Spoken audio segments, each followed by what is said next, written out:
All right. Hello. Welcome to the first live stream for WebEnt.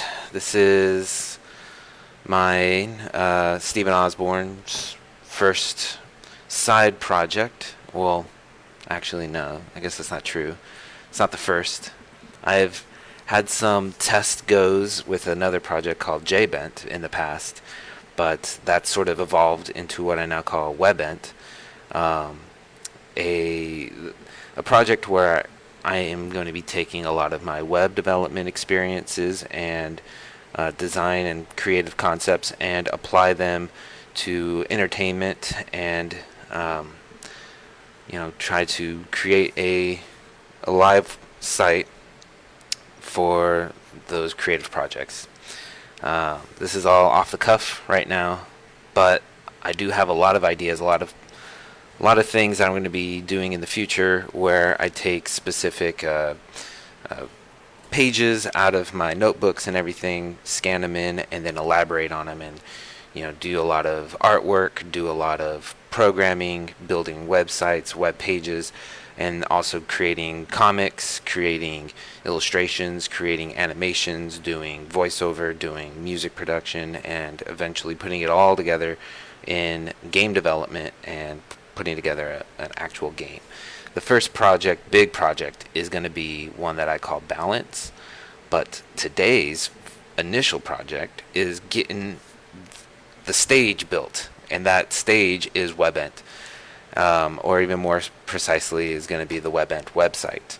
Now, I'm going to be starting it off as just a typical blog website where I can take all of these ideas and concepts, put them into a post, and post them onto my website, and then from there share it out onto all the other networks.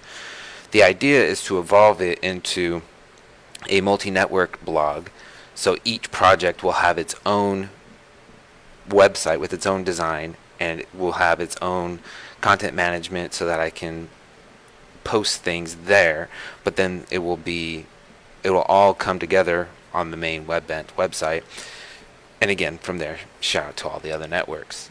And then eventually I want to open it up so that I'm not the only content creator on WebEnt.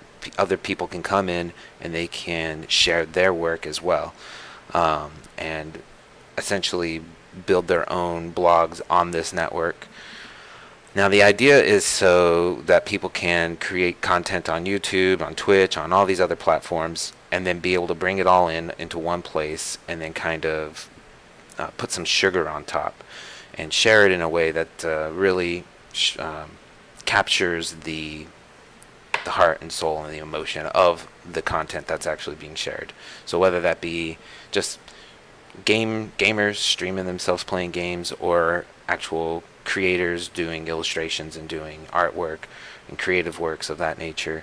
I wanted a place where somebody can come in and create a custom, unique looking blog, but then also have it highly optimized and easily shareable amongst all the networks. And so the idea is we're going to be taking WordPress and we're going to be extending it, and we're going to be doing a lot with it. So first thing I wanted to do today was to design the version 1 of WebEnt, and I already have some ideas of how I'm going to go about it. I want it to kind of be just a black and white site.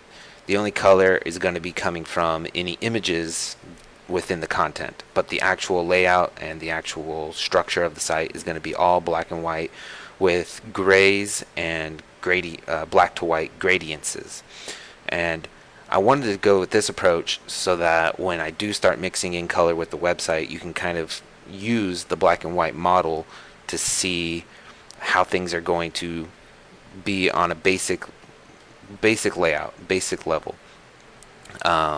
So I'm going to do a hand sketch, and I'm actually going to take the hand sketched layout of the website, and I'm going to create it using front end design techniques. This isn't going to be like a tutorial stream where I'm going into a lot of explanation and starting from bare bones all the way up. I already have a little bit of stuff sort of started, but it isn't in any way, shape, or form in a position where it's ready to like go full stream. This is going to be more of like a build along, not really a tutorial.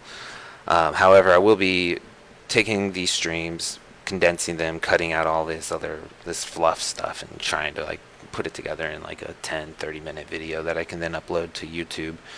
I was going to stream this to YouTube, but it takes 24 hours for them to verify my account so that I can stream. So just doing Facebook and Twitch today. Those are going to be the 3 main streaming platforms that I'm going to be streaming to. And I will be mixing it up. I do assume that I will eventually at some point do some gamer streams that are going to be more Twitch focused, and do more tutorial based where I really get into the meat and potatoes of development and design. And those are going to be more for YouTube, and Facebook just sort of captures both. So I kind of look at Twitch being the game side, YouTube being tutorial side, and Facebook just sort of being all of it. And of course, all the content is also going to be shareable on the Webent website once it's built. But as of right now, Webent.net is nothing more than this. And I'll show you. Not much, right? So I've got this super basic logo, got the name, home and blog. We're currently in development, and that's it. So what I'm going to do is I'm going to design something in Photoshop. Typically I would then take the design in Photoshop and put it over into XD. Instead, what I'm going to do is I'm going to take whatever unique aspects I come up with during the design phase, throw it into Illustrator, and convert it all into SVGs. That's a type of image format. Use the SVGs to then just import that element into the code directly as I build it out. And I'm going to be using WP Rig, which is a highly modular, object-oriented based WordPress theme generator. And it's complicated, but it's really cool. For people who aren't really, or that are just getting started with WordPress, I would suggest going underscores. It's way easier, and it's ready with Sass built in and everything. But WP Rig it has more of a focus of trying to take the more cutting edge new techniques and new aspects of PHP and PHP object-oriented programming, as well as browser supports and everything, and it utilizes those while also implementing backwards compatibilities. In my experiences, I have had some issues with WP Rig. It's definitely a lot more complicated, and it's not as flushed out and bug safe. And you're going to see that it's going to be linting a lot of issues as I go. But we're going to pretty much ignore a lot of those issues, since they aren't going to break anything. You can come back at a later time, clean them up, but you'll understand what I'm talking about when I get to it.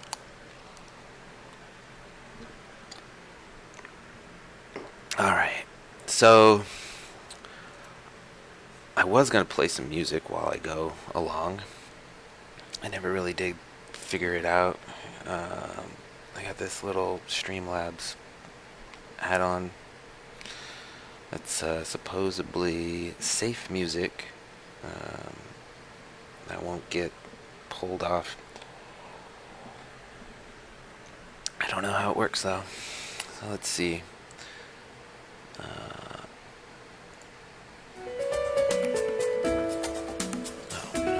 should probably switch it to my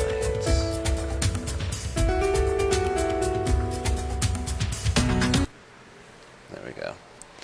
Now I can't hear myself.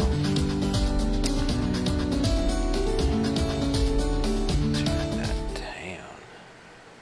Right.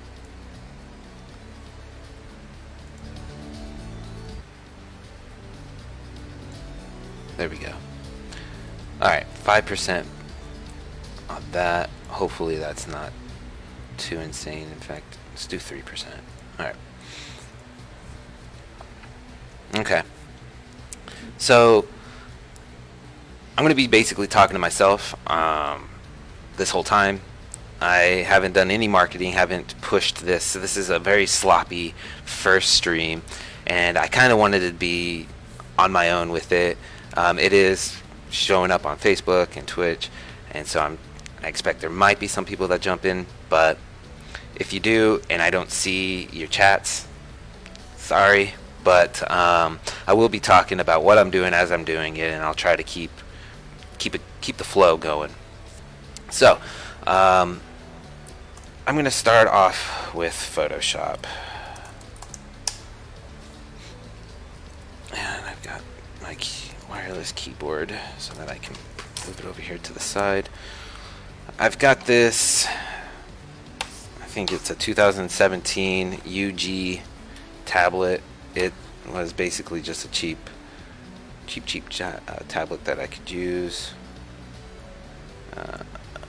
Let's see. Web.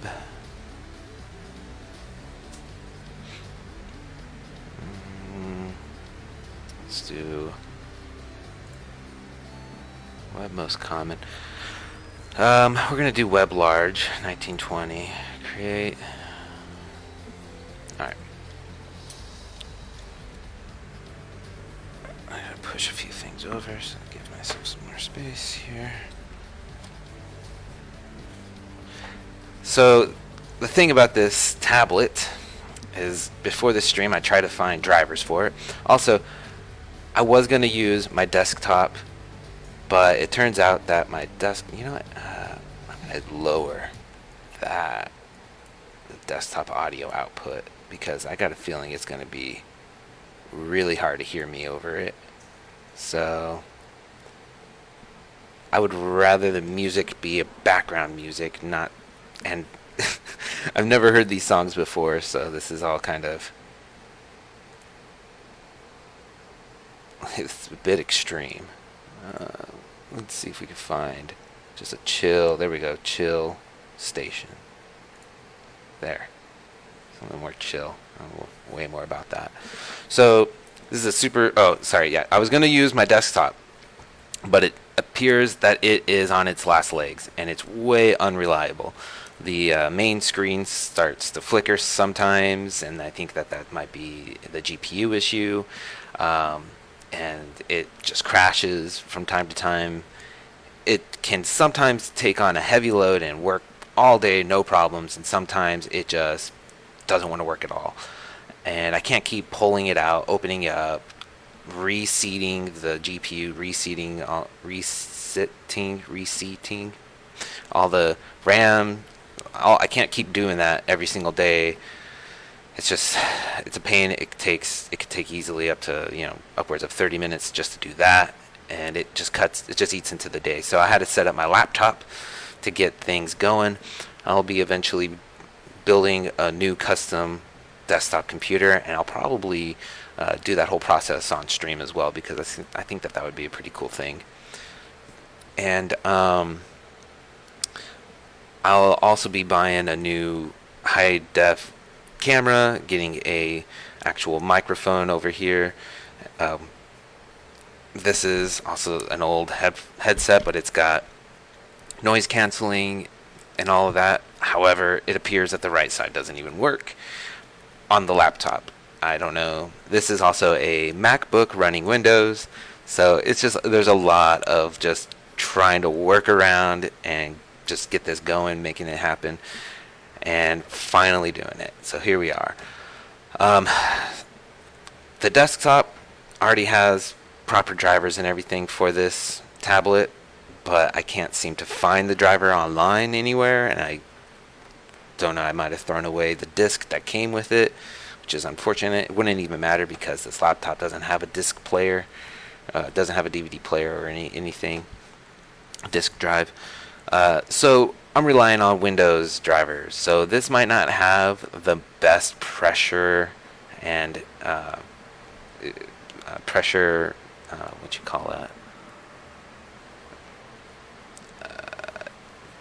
yeah, it won't know just exactly how much I'm pressing. It won't be as accurate, but make do. So, all right. So Artboard 1. This is going to be the first go at just desktop homepage. This is super wide, and I'm going to say I do want to view rulers so that I can pull. What the heck, man? Brush, artboard, layer. Thanks.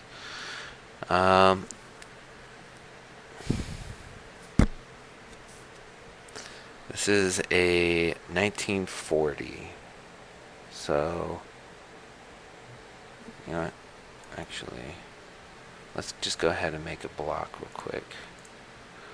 And I think 1340 is probably the most wide I want this to go.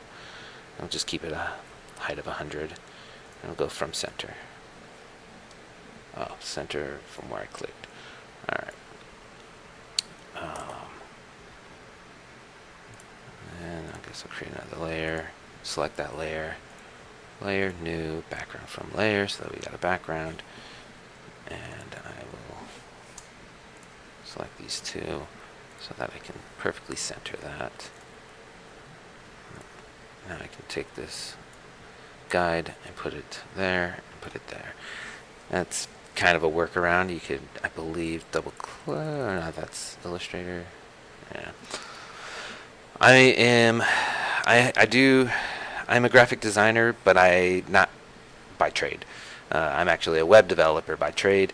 I'm a graphic designer, or I was educated as a graphic designer, but I'm very, very rusty. This isn't something that I do every day, and not something that I'm like all about all the time. I enjoy it. It's a hobby, but I am out of practice. Photoshop, Illustrator, all these programs have updated so much since I got my degree in web graphic design back in 2014, and I've tried to keep up, but there's only so much you can do. I don't hear this music at all anymore. It's almost too chill, so I'm going to turn it up so I can hear it a little better. There we go. Gives me a little bit more to flow with. I'm going to go ahead and, since I'm on, I'm using this one, I move my head over to right there. That way you can see the properties in Photoshop. You can see the layers and everything that I'm working with. This is a fresh install of Photoshop. I haven't gone and edited the I don't even remember what this is called. Workspace. So this is basic workspace essentials. I'm going to go ahead and sort of adjust it a little bit and put properties. I don't mind having properties in its own panel, but let's actually put adjustments over here, and then color and all that. Let's also put this whole panel there.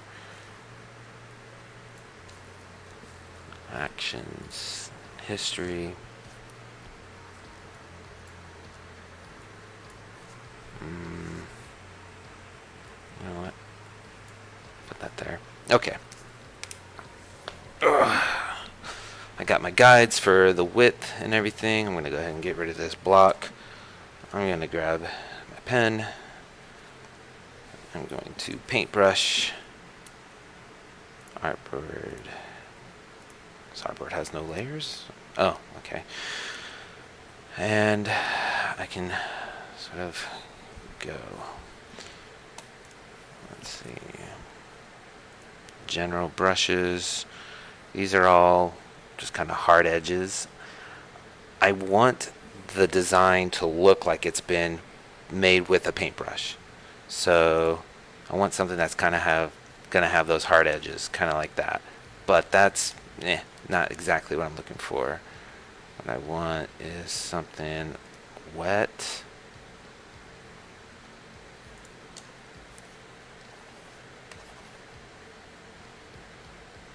No, that's smudge. Somehow switch to smudge. Now I want paintbrush. That's pencil.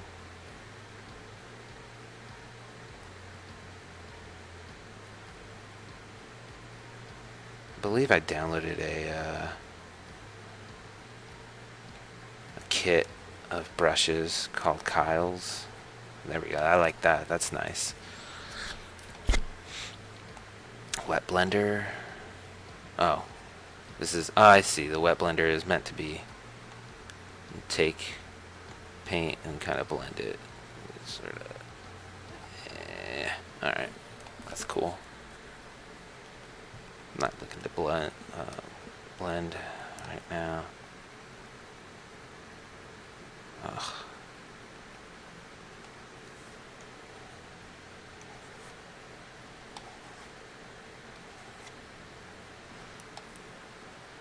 You can see my computer's already struggling.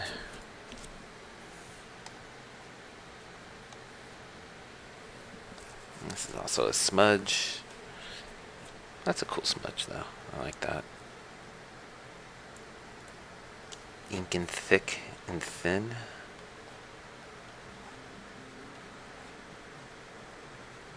Okay, kind of like that. I think I'm going to go with this. I don't want to spend too much time trying to find the right brush. Again, this is version 1, so I'll be probably redesigning this, and it won't take too long. So I'm going to sort of start with a top header, top fold,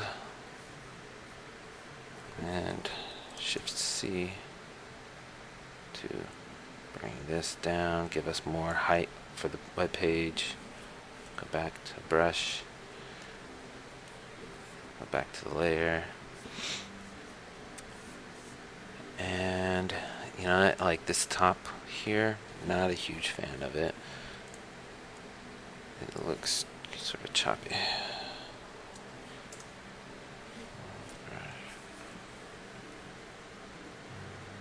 Kind of like how that one came out. Let's see. Something a little unique. Let's just do some lines to go across.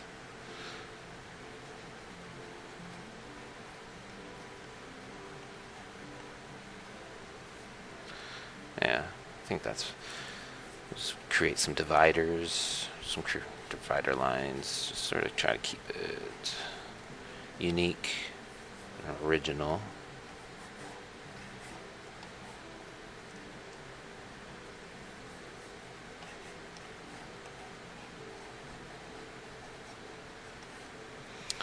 I'll see what I'm going to do with it later. The curlicues. Not a huge fan of that. I was hoping that it might become something a little better. There's so much lag. This is getting kind of tough to work with.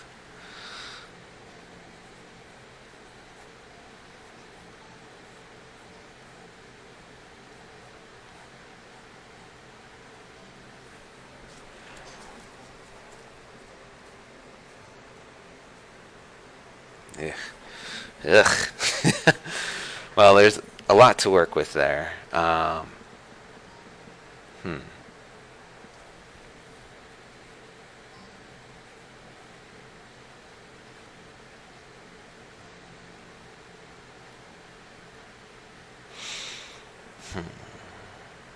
like that one. Basic, straight to it. All the others are a bit tryhards. I mean, this one's pretty nice. This one has got these weird parts, but there's other parts I like about it. This one, yeah, definitely a no.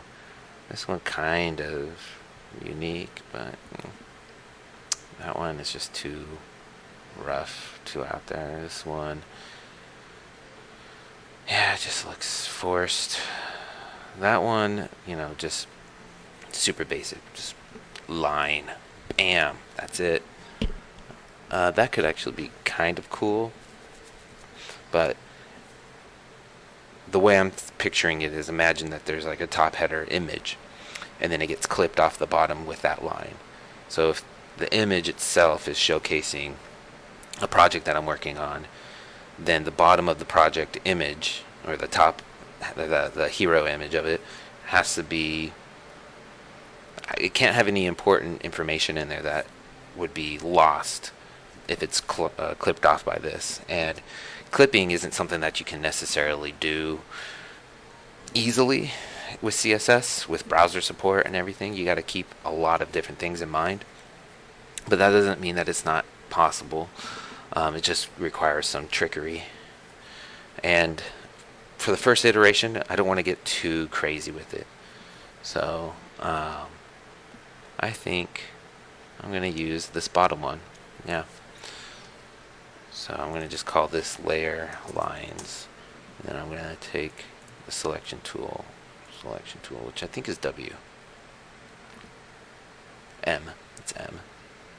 I'm going to select it, copy it out, make another layer, paste it. I'm going to hide the lines. I'm going to grab this line, bring it up top. Yep. Alright, I'm going to use that as my top line. So now, above that is going to be website information, navigation, all of that stuff. So there's a lot of different ways to go about setting that up. A lot of websites, modern websites, which I'm trying to differentiate myself from the repetitive design and that I'm constantly creating for clients and whatnot, or I want this to be unique. And so typically it'll go full width, and then within that full width you got wrappers that keep it a specific width from within there, and then you have your branding information on the left, navigation on the right, and up at the top you've got little buttons. For chill, this song just kind of ramped up. Sorry, let me go turn this down a tad bit. Alright, I think 8% is going to be perfect for the rest of the stream. I'm hoping that the music isn't completely drowning me out and it can't be heard.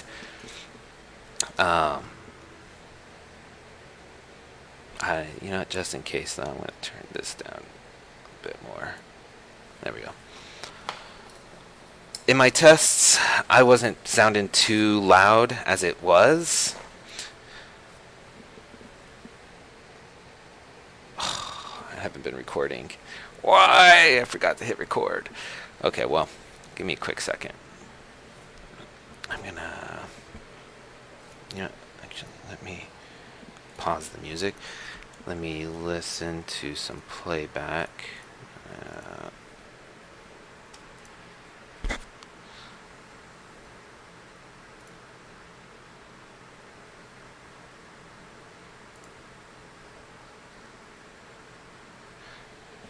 Testing.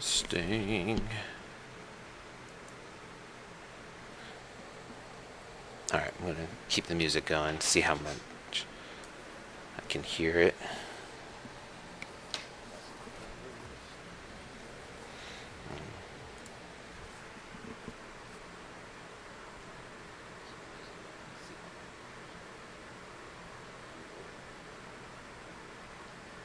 Come on. Past me, play the music. Oh, I can't hear it at all. Alright, cool. I mean, I do sort of want it. Past me, play the music. Oh, I can't hear it at all. Alright, cool. I mean, okay, then I do sort of want it. Play. I wasn't kidding when I said sloppy. This is for show slop. Hey.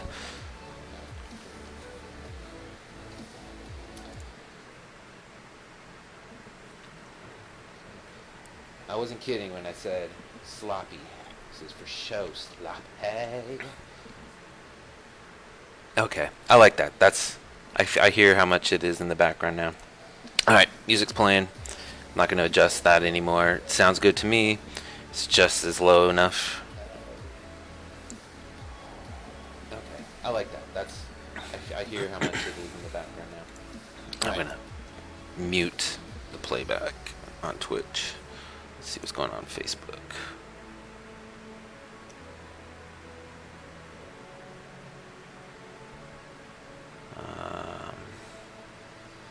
Alrighty. Okay, let's keep going. So, I'm gonna rename this layer to something. Let's see, site header line. Keep that on its own layer. Although, I'm going to just preemptively start grouping. Call this site header. We're going to do a logo. The logo is going to continuously keep changing over time. I kind of want it to evolve. So we're going to do a bunch of different iteration of the logo. In fact, I'm going to do logos. Pull it down here with these lines. Because we're going to end up picking one and then... Okay. So this is what the logo is. It's a V with 2 and an L head. Alright? So the idea is that I took a W and tried to turn it into a stick figure like this.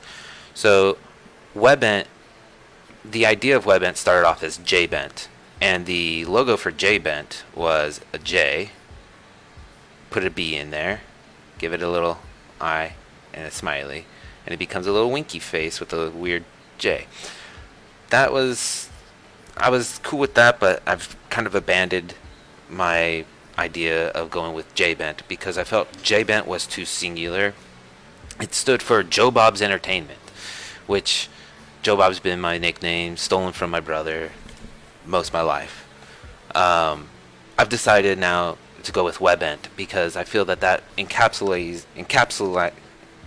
feel like that captures what the actual spirit of this project is, and it's web development, web design, creative works, entertainment, all put together in one. And so Joe Bob's Entertainment is now web entertainment, and I know that that can even sound like it's singling out what the content really is, and I want it to be web and entertainment, creative, educational, you name it, whatever it is. As long as it's content creation, it can come and exist on this platform. The only thing that I'm really not going to be trying to get into is like politics and all these other, things. I want it to, the idea is to keep it focused on creative works, and that's film, video, photography, all of that fits within that realm. And it's almost impossible to keep politics out of things. You can create artistic work that is political, that has a message and speaks on certain issues and everything. And I'm not trying to stray away from that. It's just that I don't want that to be a focal point. I want it to be about the art. And I want it to be about educating and networking and communicating. So eventually this whole project, I'm sure, is going to turn into something that I won't be able to control. But as long as I'm getting it started on my own and doing my own thing, this is where the initial dream and passion is coming from. So I'm just going to move on. Okay. So let's go ahead and create a few more. There's some where I wanted to give him little feet and maybe not really even connect it all. Just sort of do something like that. Kind of.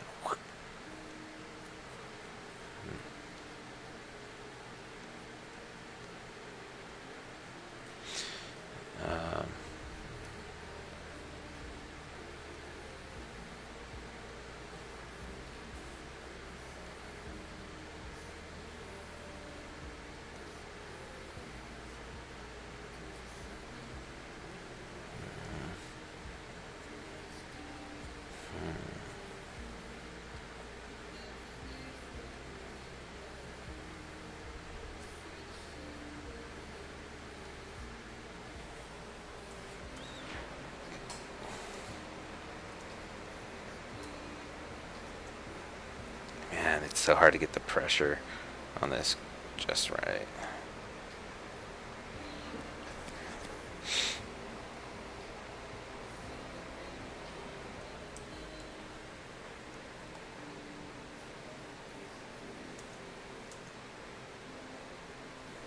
I'm already forgetting what I'm doing.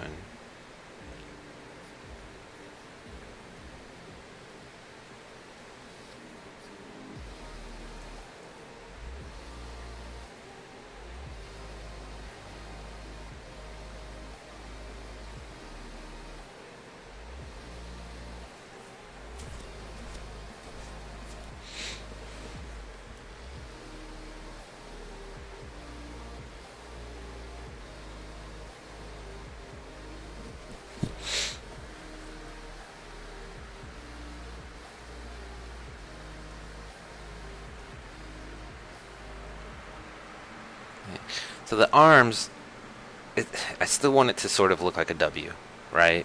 So the idea is that the arms would connect to where the feet would start, but they are no longer connected, so they can kind of float as arms. But there's really no way in really maintaining that, because it just kind of looks odd, looks off. And by the way, I don't need to worry about it, overlapping that, because it's its own layer, so it's not going to affect the line. It is just annoying having a blob there, though. Whoops. I've got my keyboard to my left here, so I can use my left hand to kind of use hotkeys and everything. Not that I'm just using spacebar to help me move around.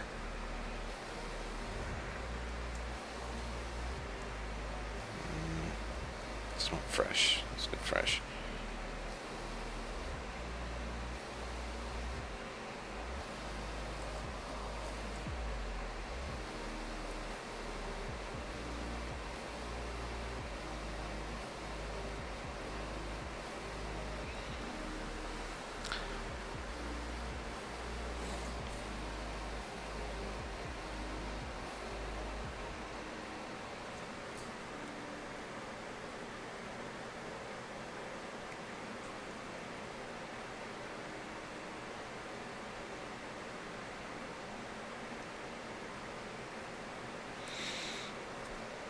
If I could just get, 2 good arms and then 1 good leg.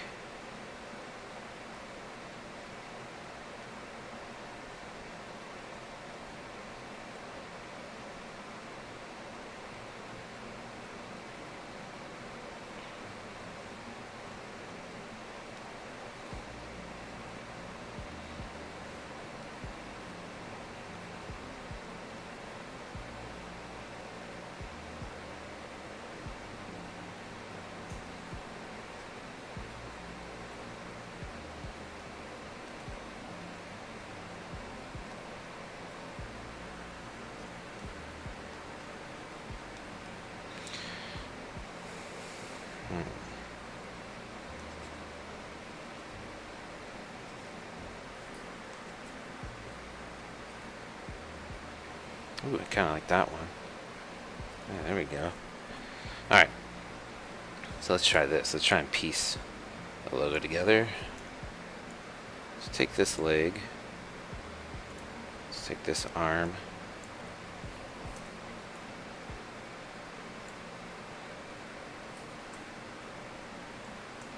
That's W. Oh no, M. Let's take this arm. Let's cut. I don't want to piece that off. So that there.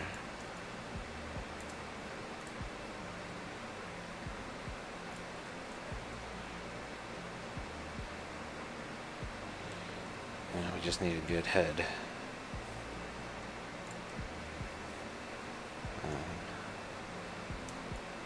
Let me go ahead and actually take that. Put it up here. Now, I do kind of want to adjust the size of these, but I don't want to mess with it too much right now, so Just get a good head.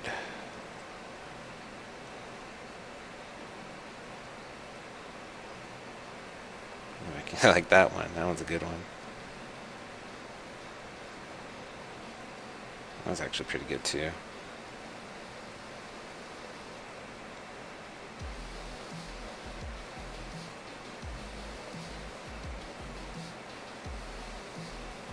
Ooh, like that.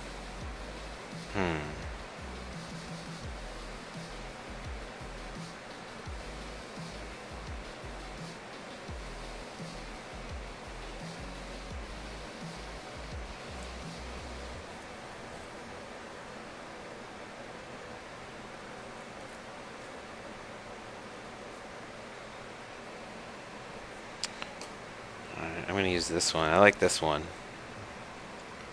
So, yeah. I was about to ask, what do you think? 0 viewers? Alright, pull this bad boy up here.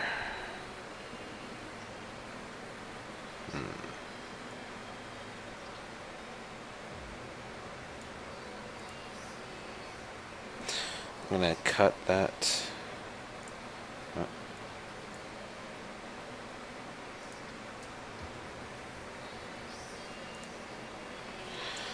Cut that. I'm going to make a new layer, post, paste, and cut this.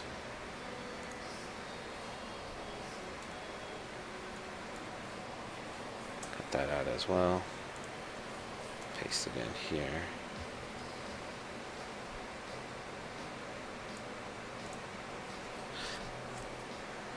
Turn off. Oh, so they're on layers. Okay, cool.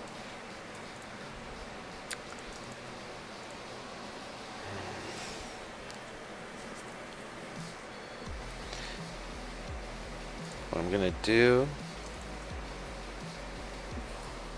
I'm gonna make a copy of these bad boys. I'm gonna merge them.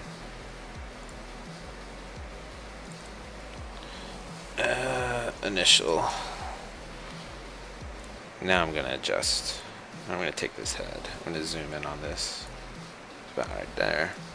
Take this head. Just a little bit down.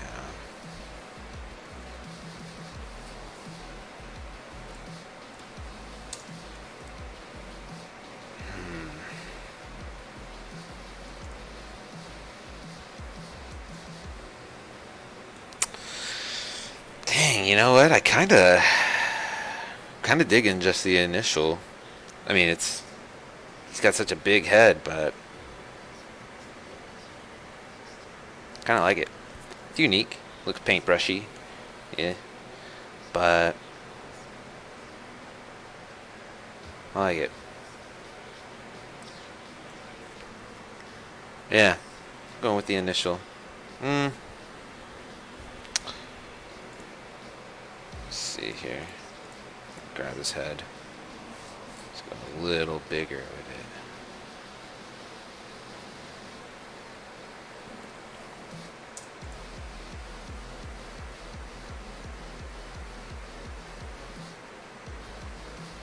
I just sort of feel like his head, all the proportions here, just sort of match. The arms kind of match the head, the body. It looks like he's got a tiny body, these big arms, and this big head, but I dig it. I'm going with the initial.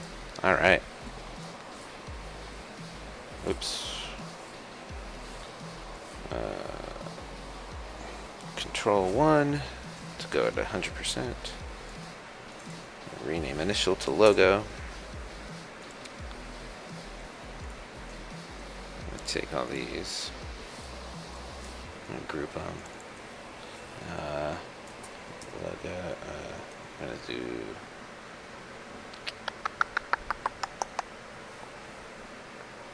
I'm gonna take these two, merge them. Actually, there's really no point in even having that anymore. Logo ideas. Hide it. Those are going to be, what is it when you just... sketches.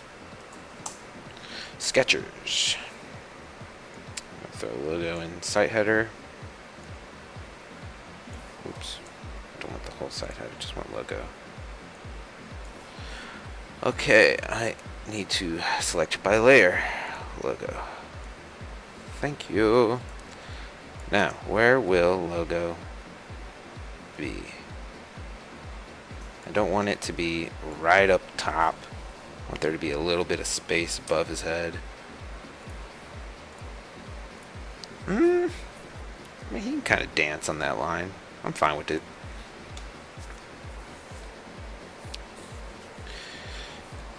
Now, we got just normal content.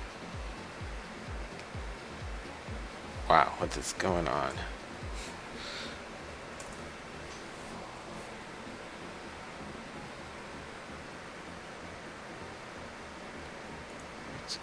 For some reason. I have used Photoshop for some other things before this, but it's always fun trying to find the right font.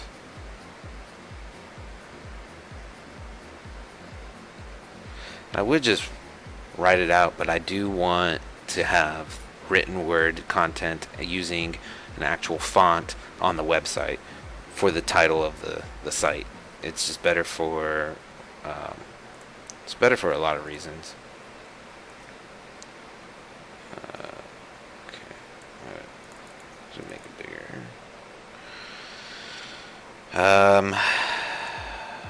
You know what? Actually, I don't even feel like this is the best way to find the best font. Instead, what I'm going to do, I'm going to go to Google Fonts.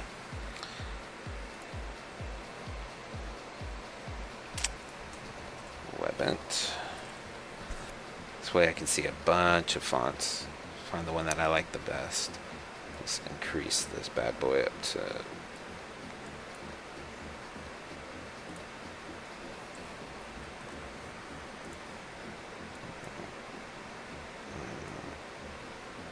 whatever, 52. Google Fonts now supports variable fonts. Got you. Let's try to stick with variable fonts. They're better for the internet. They're better for performance. I think. I actually don't know a whole lot about variable fonts. They're pretty new.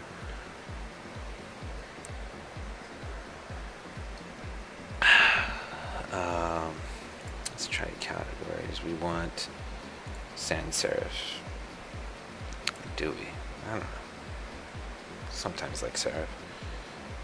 Display, mono space. Let's try handwritten fonts. Rubik don't look bad. Want it to be, I don't know, dancing script. Don't like it, but it's a place to start. Django? Man, not a huge fan, but something kind of caught me. Creon? I kind of get on it.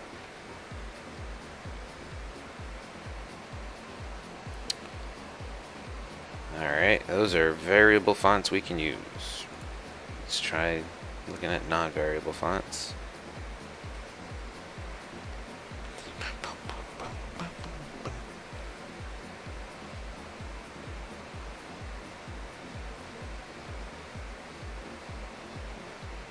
It's almost as bad as Comic Sans.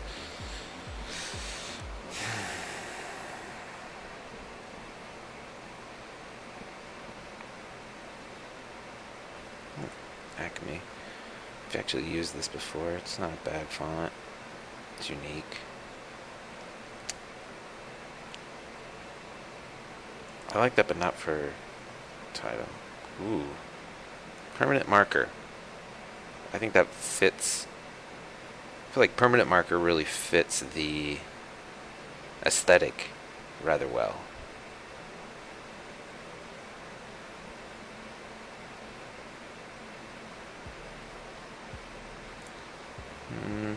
to go with permanent marker. I'm going to download it. I'm going to open it. And I'm going to install it into the computer. Now when I go to Photoshop, I can type in permanent marker regular. I dig it. Yeah, I like that. It forces it to be all caps, but I am alright with that. Caps are different. If it was a capital E, it's bigger than a lowercase e, but it's still a cap. So I can dig it. Let's see. How big do I want it?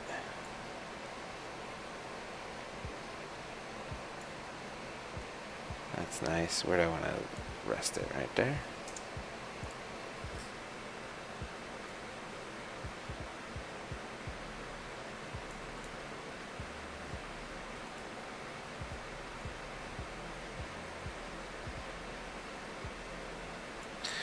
Alright, this whole snap, I've always hated snap. It's a pain. There's only a few times you really want snap. Okay. I like it. I kind of like it like that. It's sort of nestled in there with the logo. Yeah. Alright. So now that we got the header going, let's figure out navigation. So navigation. Let's actually figure this out. So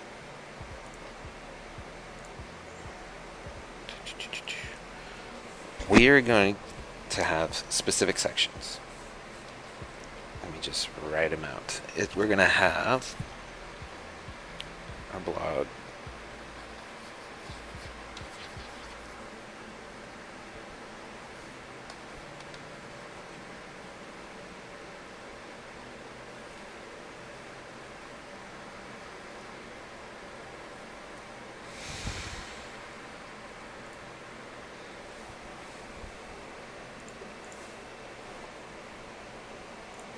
What is going on?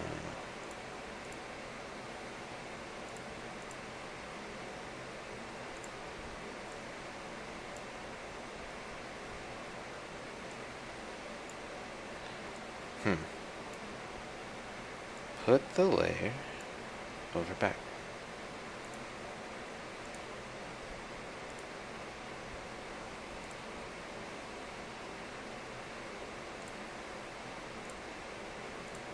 Oh, if it's not in the artboard, it won't show up. Gotcha.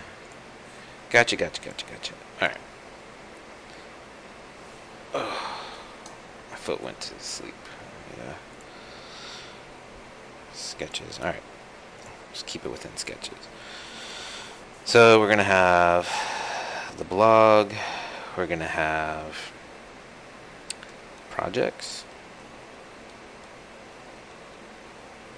We're going to have authors.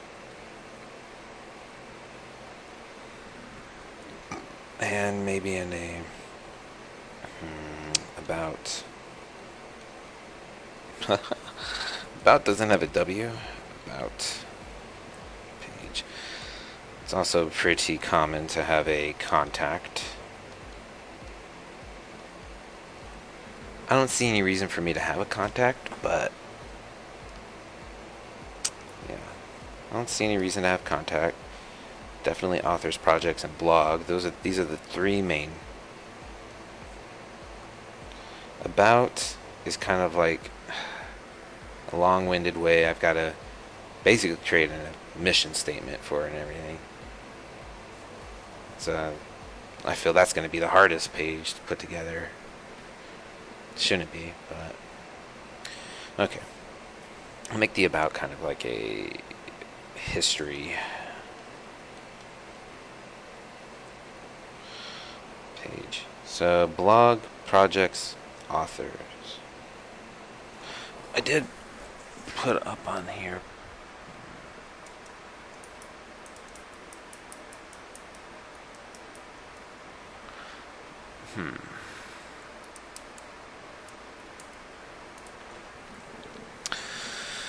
We could also go web and ent.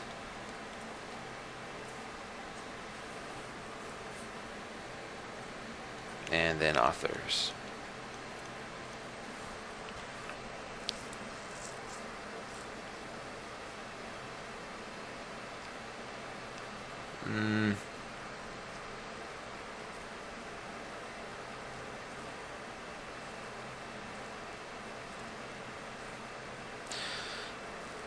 What I'm doing right now would fall under web, and what I'm going to be working on in the future, which is balance,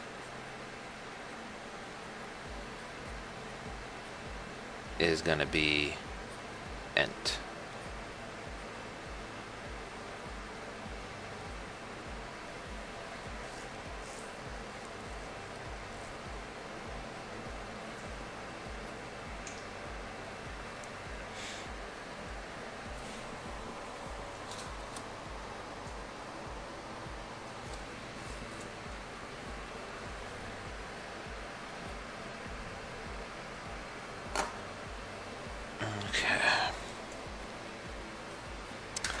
We can figure all that out over time. So the projects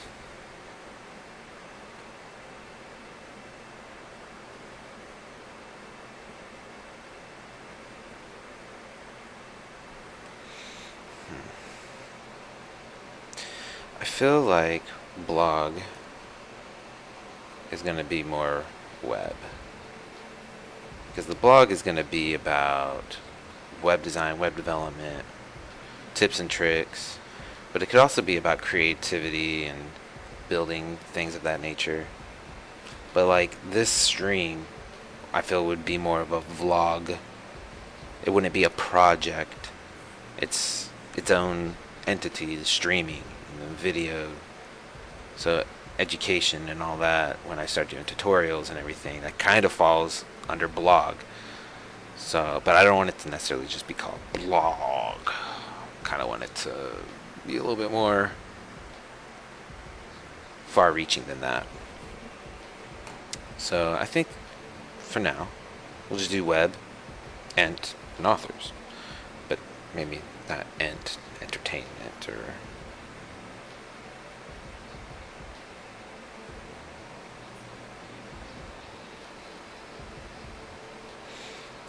okay, so web,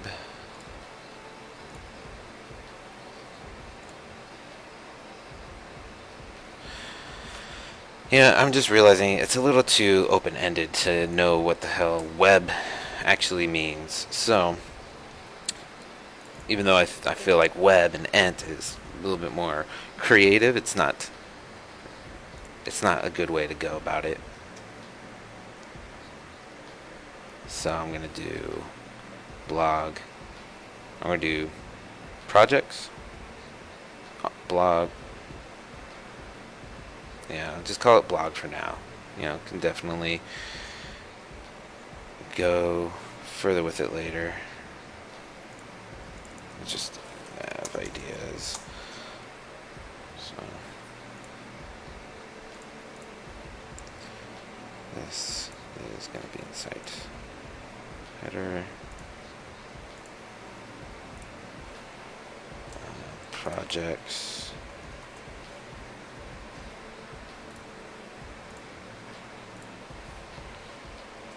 blog,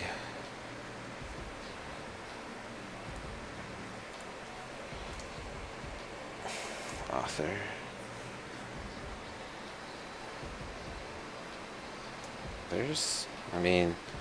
I'll make it authors once there's more than one author.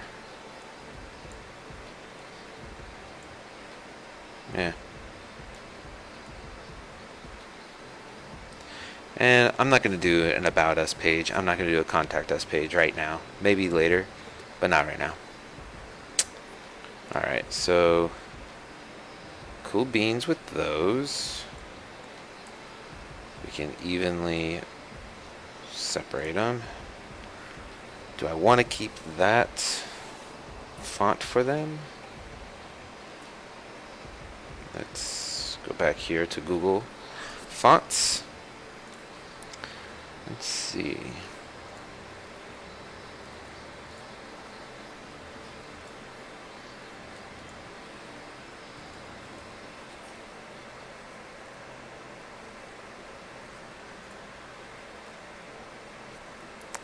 Caveat sort of works. Let me take another look at what's left here.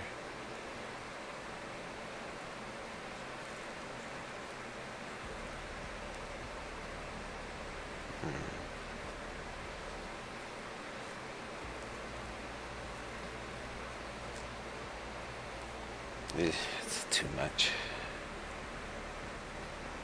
That's interesting, but again, even though I know that that looks like it's more paintbrushy and everything, I do want it to be legible, like very legible. I don't want it to be kind of like, whoa, is that a B? What's going on? What?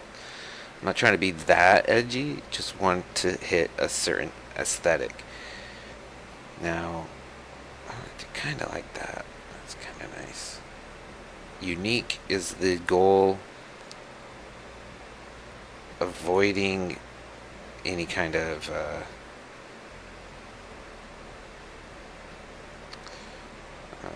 annoying is ideal.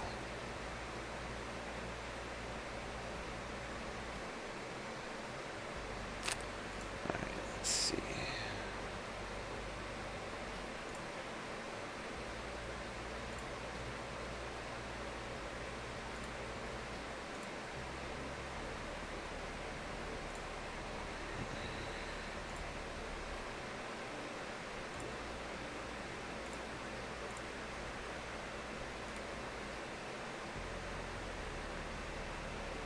I feel like caveat's just a little too annoying.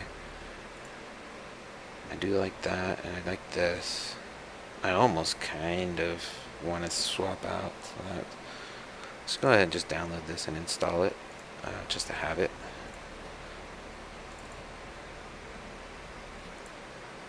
So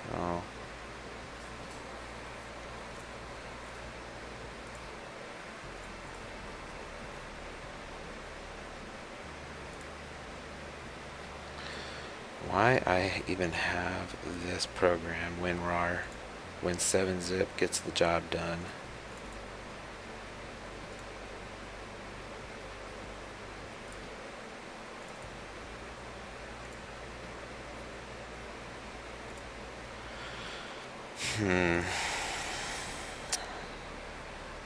Marianda and Alcania.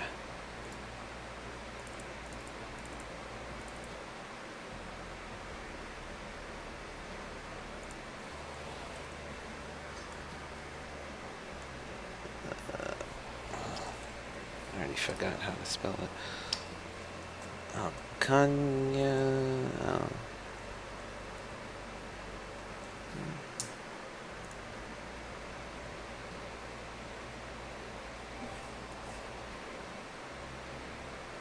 Aclonia. Okay.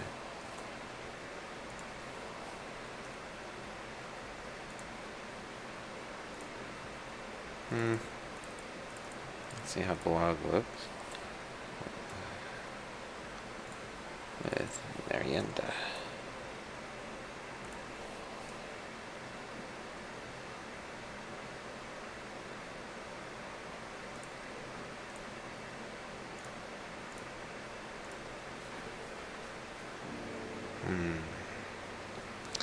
I think I like Marianda better.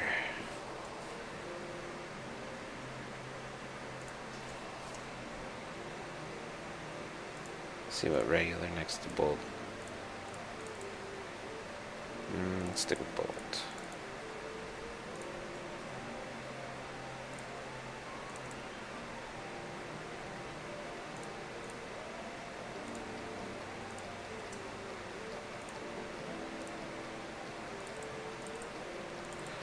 Thought I picked bold, but I guess not.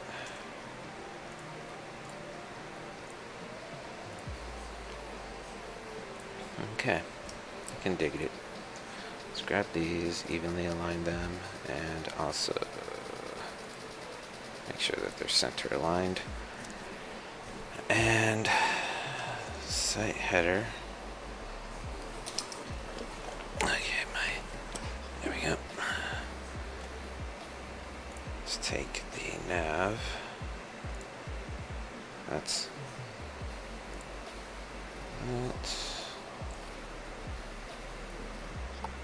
that. Let's group them. Name it nav.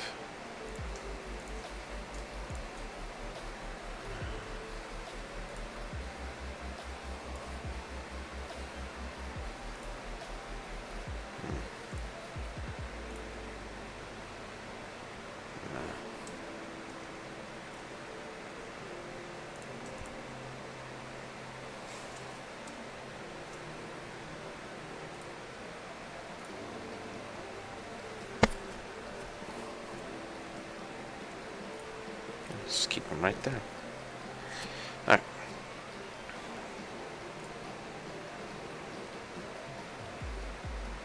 How tall of a header? That is a big boy of a header. I ain't gonna lie.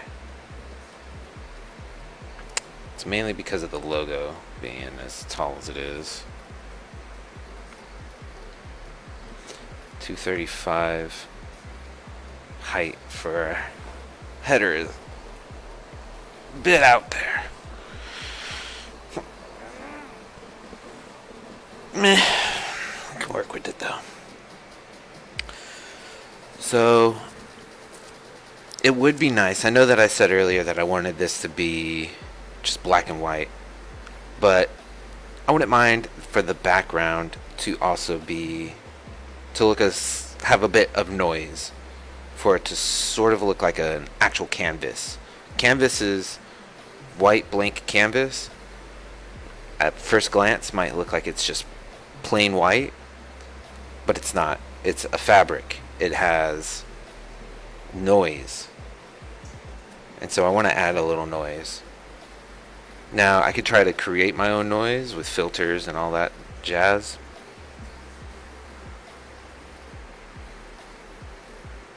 I'm debating if I want to use gradiencies to sort of give the corners a little bit of a shade. The thing about the gradient approach is that it's going to vary from page to page. However, I could create it in such a way where the top and bottom have separate gradiencies that just kind of exist in the top and bottom, so that the center stays the same, but then the center is just going to look pure white. But a gradient on top of noise actually would probably be the most ideal. So that's going to be adjusting the background. You can go to filter, noise, add noise.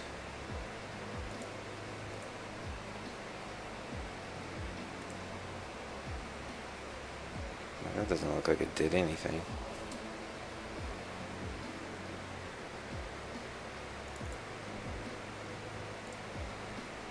Alright, might be because the artboard actually needs a layer in it with the noise. Filter, noise, add noise. Alright, so what I'm going to do is find an off-white. Since we're doing just grays, I'm not going to go into red, I'm not going to go into blue or anything, although if I were to go into any color, I'd want it to be blue. So there's white. Let's just go down just a tad, right there.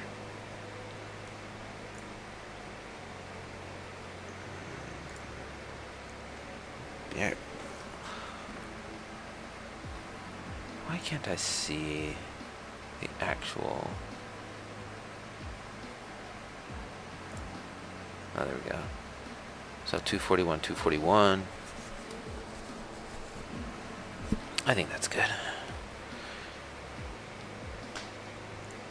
Close properties. Make this BG. And well, let's see if I can actually affect the background, because if I change the height and whatnot of the canvas, I want it to still have the noise. So do paint bucket. Yeah, it seems like background doesn't do shit. Okay. Off-white. Filled up. Now let's filter. Noise. Add noise.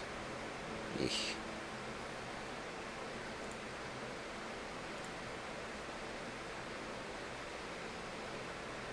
Keep it monochromatic. Let's just not do noise. If I'm gonna do noise, I think this is what I'm gonna do. Go into Adobe Stock, where I have an account.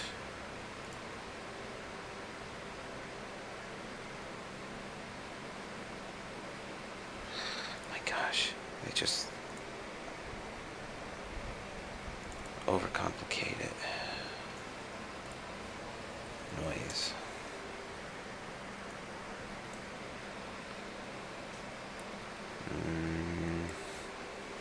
Canvas. There we go. That's more of what I'm talking about. Something a little bit along this line. Canvas. Repeat.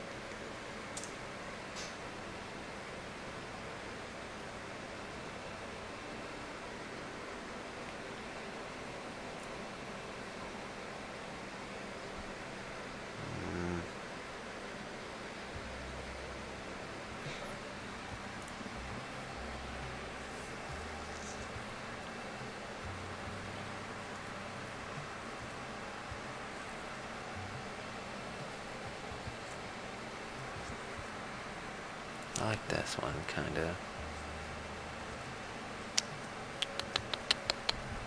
Yeah. Standard license.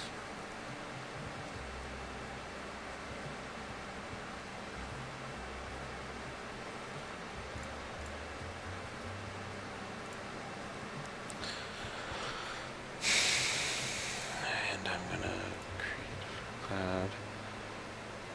Webent. Oh, this is from the initial Webent project. I'm gonna put in media. New folder assets. Canvas BG. I'm gonna open that up.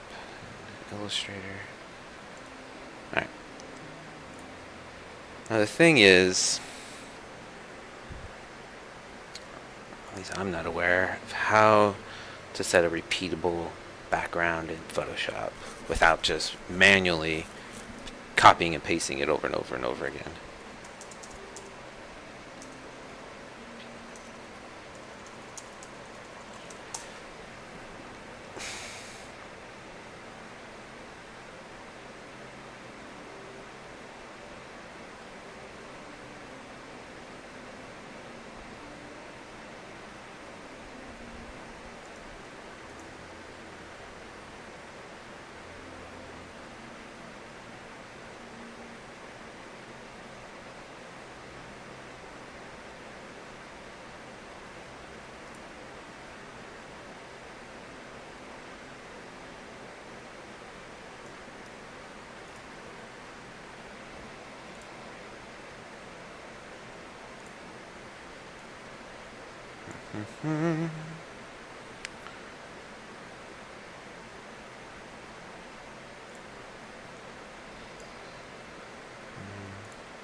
gonna give it an opacity so that it's see-through. Let's see, 50. Let's do 25.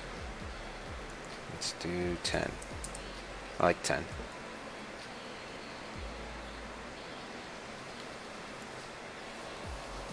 Again, I'm not too sure if there is a way to actually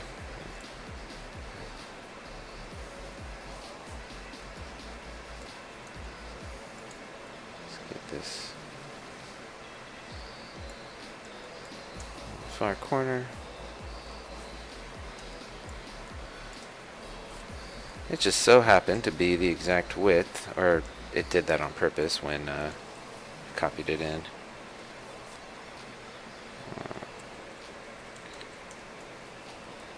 Alright. So now just hold Alt and Shift. Oh, this is where snap is actually wanted. Snap. So.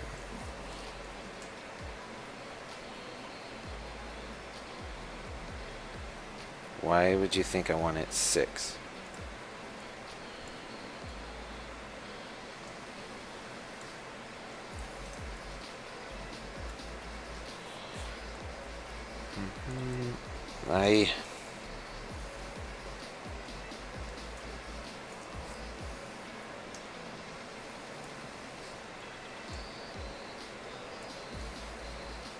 Okay.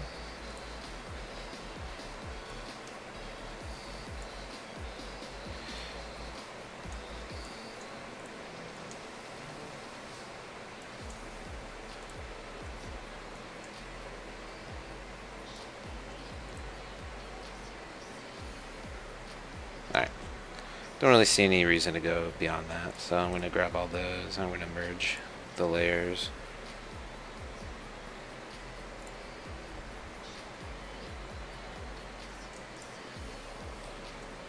Group that, call it BG, and I am going to lock it so that it doesn't annoy the crap out of me. Alright, so now we sort of have that canvas look that I was wanting. It's a lot harder to see, although I do know that this monitor,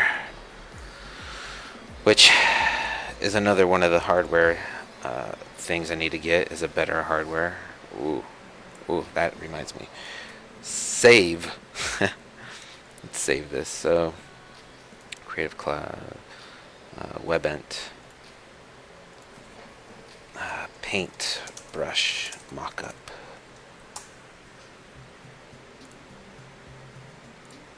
You know what? I'm gonna unlock this. I'm gonna take these vectors.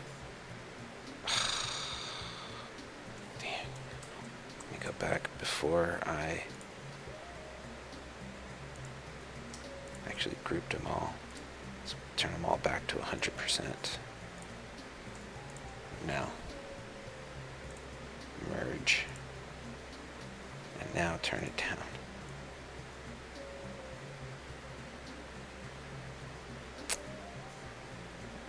I'm gonna do 20.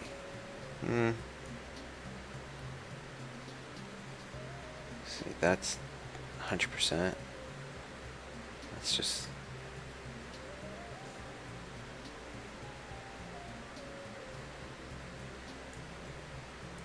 I'm gonna do 35. Alright.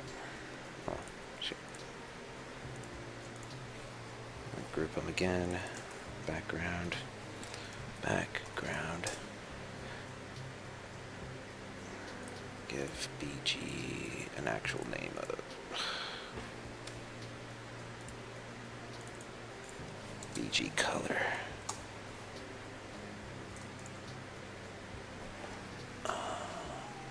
That's fine. Yeah. And this is going to be canvas. Now lock it. Okay. Cool. We've got the header, which is one of the harder parts of putting together a website. I'm going to take a quick break, and I will be back in just a few. So let's see how pause looks.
Those beats just don't last long enough.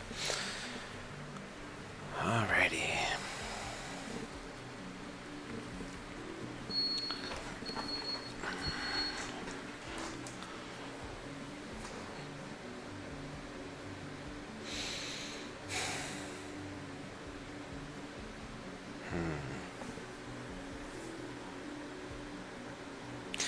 So, here's the thing. This is on the max. This design here is on the max screen width, right? We've set that the header is going to be a max width of, what was it, 1340? And it's 200 pixels tall. But what happens when the screen width goes below that on smaller devices, especially mobile devices? What is that going to look like? And we can have it so that this shrinks down the font and everything, but then we risk the font getting too small to read, or things just sort of collapsing into each other and breaking. And so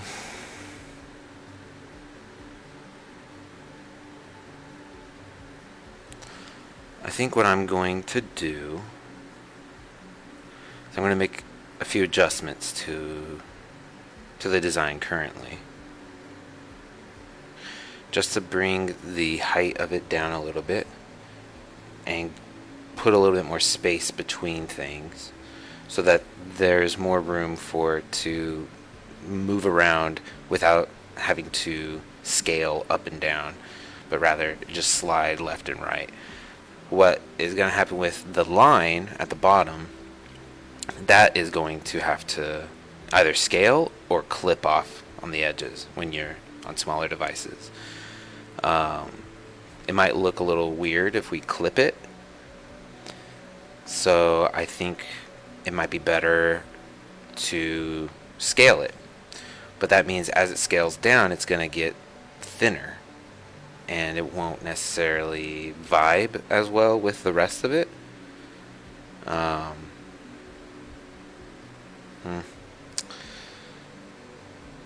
Because as of right now, this is what it looks like at 100%. So when you log in, this is how you will see the top of the website, and it's a bit much. It's a bit big. And I know I'm trying to be a little bit different than what the average website will go with or will look like, but it's too big for my liking, personally. So let's go ahead and adjust. Make a few size adjustments. I'm going to do that by going in to site header, grabbing the logo. I'm going to start with logo. Logo needs to come down a bit. Let's bring logo down to a height. I think I can be happy.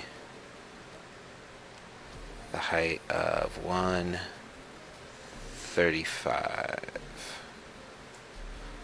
Yeah, I like that. Webent doesn't need to be nudged into the logo. In fact, that will ultimately cause some issues. And this font weight is 84. Let's take that bad boy down to 75. Let's see how that looks. I like it. Now, the navigation. This is at 40. Let's take it down to 32. I prefer 32. Do it for these as well. 32. 32.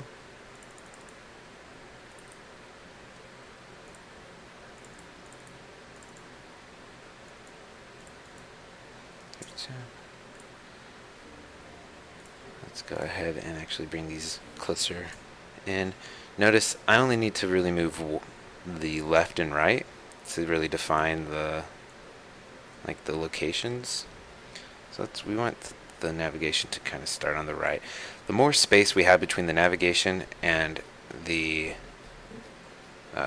title, the better, because then that means as things shrink down in width, we can slide them closer and closer together until eventually they overlap, and then that's going to cause issues where we then need to have a break point and adjust even more to make things smaller and give it more space. So, let's see, it just got blocked out of the way. I didn't actually have to move it. Let's put it there.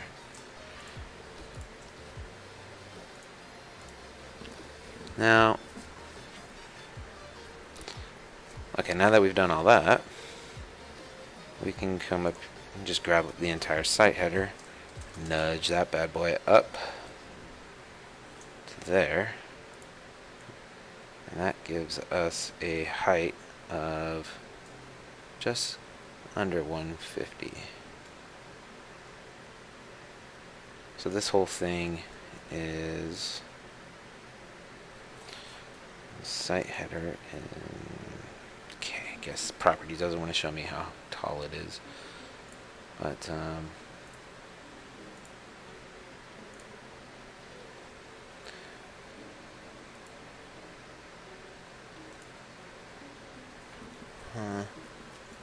okay, I like that. Can dig it. I can dig it. Now, there is still space up here in this top right corner for a sub-nav or a top nav. You could put like business information, telephone number, address, or social media accounts. In this case, I feel like social media accounts should be associated to the authors or projects. Like projects have their own social media accounts. Authors have their own social media accounts. WebEnt itself, not necessarily. However, WebEnt does. Since right now, all the content is WebEnt content, it doesn't hurt to have those social nav up there. And it would be ideal to actually build it into the site so that the projects can have their social navigations up there. And the authors, if they have their own site or whatnot, they can have their social navigations up there as well.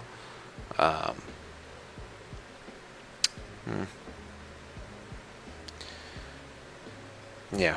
So I'm going to go ahead and add those in. But I'm not going to create those buttons by hand. There's a lot to that I'm not about. So, I'm done using this. I'm going to go ahead and jump back into Creative Cloud and social buttons. I think I already downloaded some before, but I'm gonna just go ahead and do a search. And we can see here, there's a bunch here. You know what? Forget that. I'm gonna do something else. Instead of downloading and using custom images, I'm just going to stick with Font Awesome. Awesome.io. Pretty sure that's the... Nope, it's not. Wait, why? Frontier. Why is it a Frontier search? Font Awesome. Google is my... whatever. Font Awesome, icons. And then in here, we can then go Facebook. And they've got free icons. I'm just going to stick with Font Awesome's free boys. So from there, you can download SVG, agree, and download media assets, Facebook brands, SVG. Sure. So let's do Facebook. Let's do Twitter. I will be setting up a Twitter account at a later date. Download this SVG.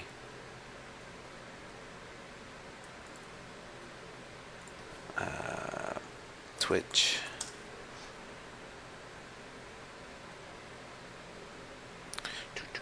Let's get that Twitch icon. Download. Agree. Save. Let's also do YouTube.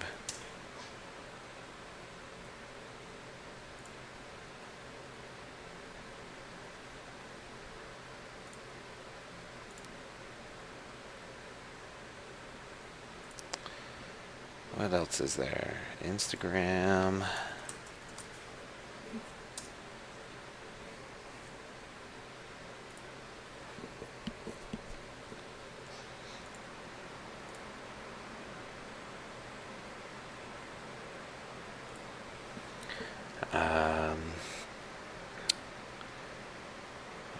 YouTube, Twitch, Facebook are the three that I'm streaming to. Instagram and Twitter are going to be the other social media accounts. Reddit.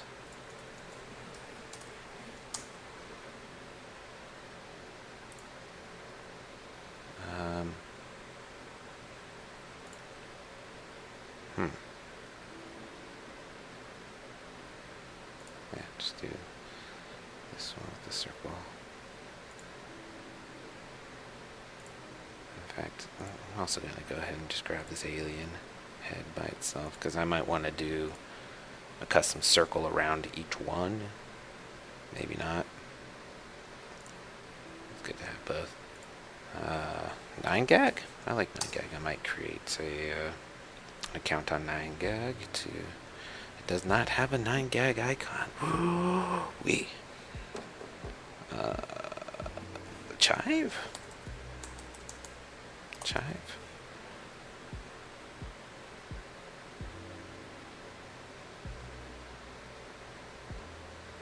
No. I know there's more. MySpace, TikTok. I'm not gonna be messing with TikTok. I'm not gonna be messing with MySpace. For now, I'm just gonna stick with those. Yeah. Okay.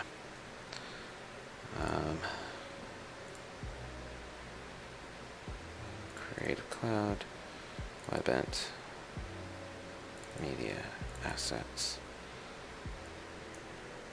Let's go ahead and just drag all of these bad boys in.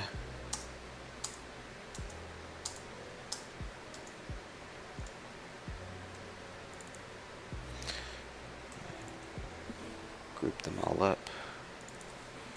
Social icons. Let's go ahead. Let's put the whole group over here in this top right corner. This is just a weird way of doing it, but it's how I feel like doing it right now. Let's make them all about 45 height. It's kind of big, but we can adjust later. Now do layers.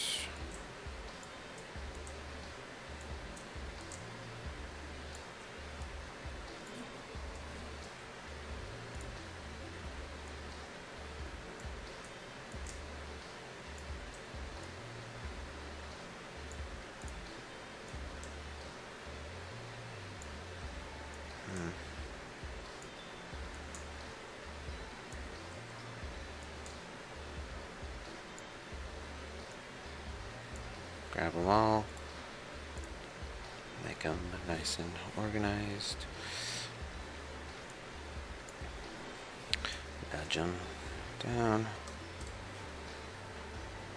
and yeah, we're going to shrink them.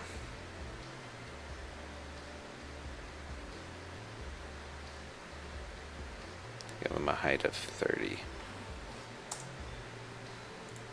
a collective height of 30. Okay, so I think having the stream ones are actually, let's go ahead and do Facebook, Twitter, and then Instagram, and then YouTube, Twitch, and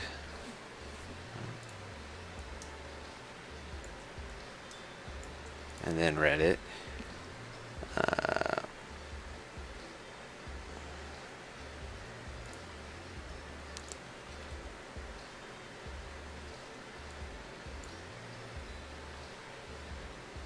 Bring Reddit closer.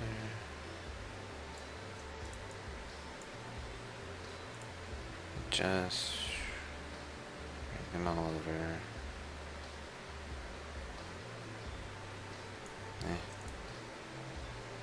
Right, align it with author, and we're good. All right, we got our header done. Let's throw that in here. Put the folder under nav because I feel it's secondary. Even though it's above it, it's still secondary. Oh, you know, there was one more thing that I wanted to do. I want to add some more lines. But this time, it's going to be between these. And it keeps going to white by default. Give me black. Okay.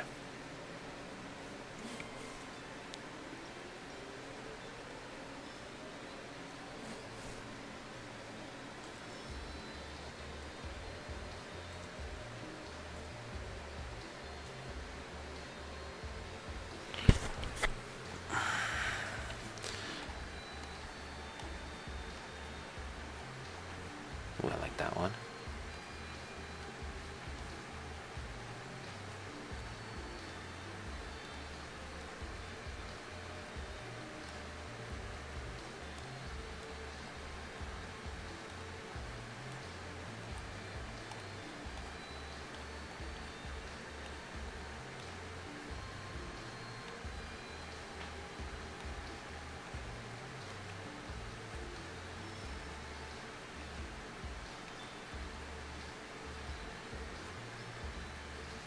Huh. Just happened to put the two best ones right next to each other. So what I'm going to do is it's going to iterate between this up and down separators.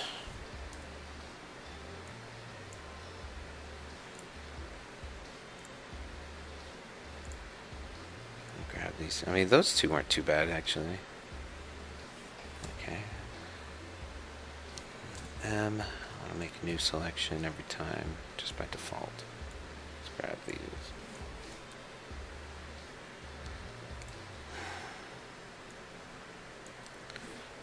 Alright, what the heck? Alright.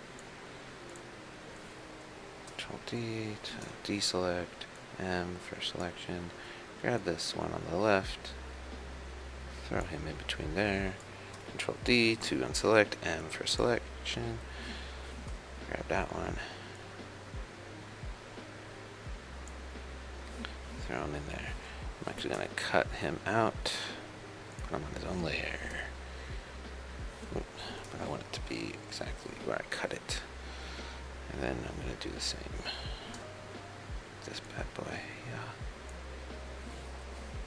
And make sure I'm on the right layer. Cut, new layer. Control Shift V to paste in.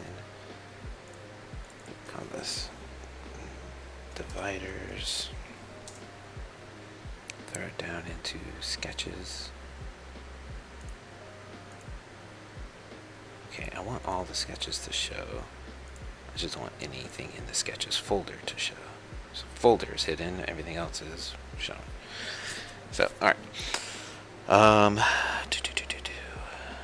This is going to be divider 1, divider 2. So if I were to add something, a fourth, divider 1 would pop in. So it'll pattern this one, then this one, then this one, only between items. All right. Time to turn all of these into actual assets that I can use, because I want it all to be SVG. So that way I can implement it all into code. So that means vectorizing everything. These are all rasterized stuffs. So what I'm going to do, I'm going to start off with the logo. Grab logo. I'm going to break Photoshop down, pop it in the corner. Ugh. Yeah. Have a tough time with that. I'm going to do the same with Illustrator. Take logo, drag and drop them in here.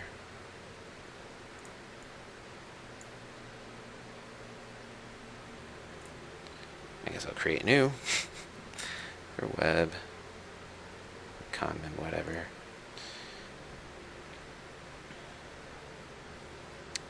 Take logo, pop them in. I guess it doesn't want to work that way. Do it that way. All right.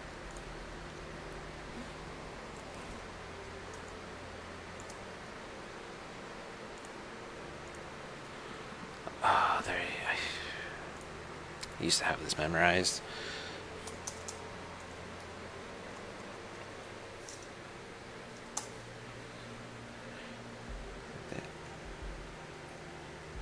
Window image trace. That's right. Window image trace. Get this. Go ahead and put them in here. Pop out that.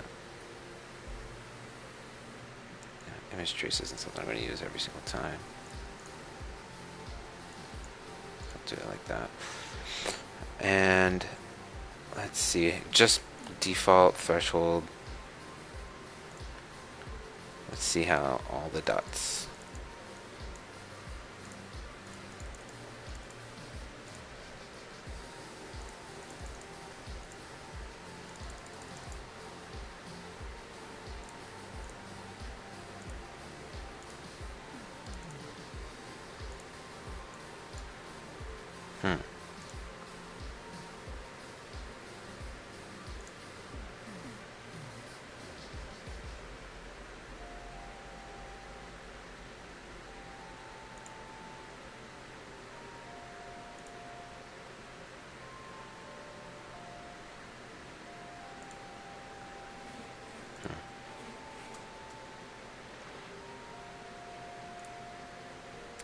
Why can't I seem to...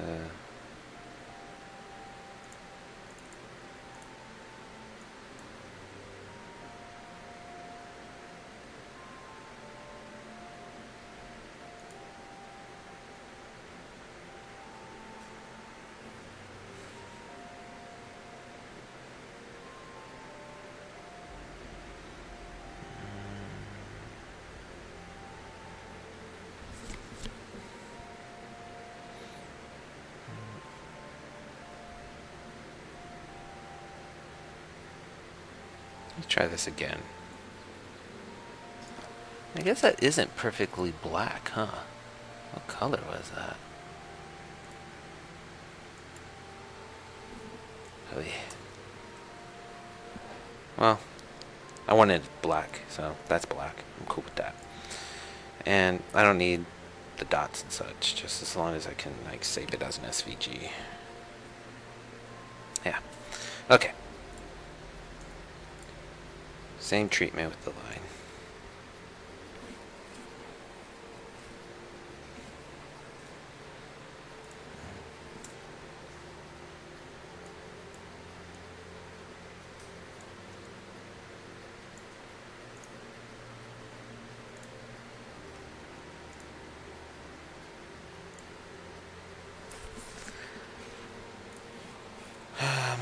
Two more. Divider 1 and divider 2.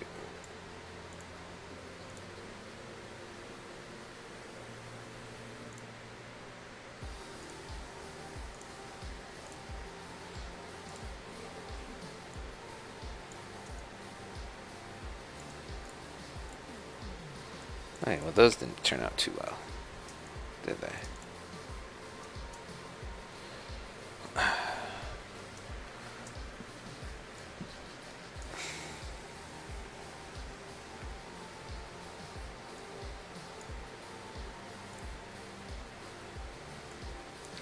Don't mind the two overlapping each other a bit. Okay.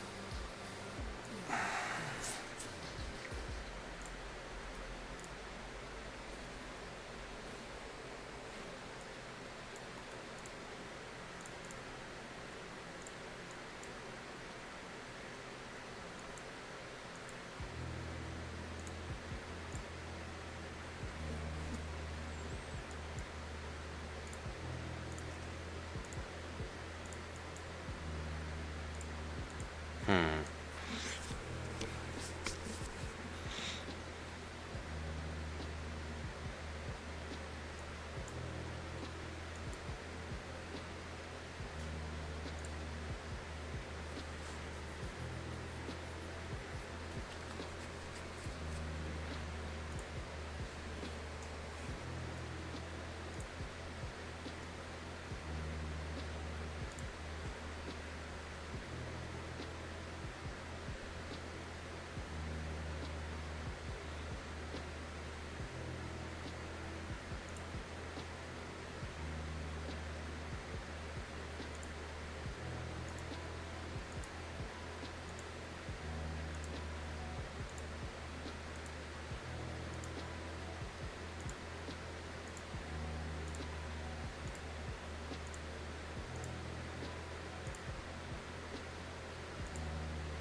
Hmm.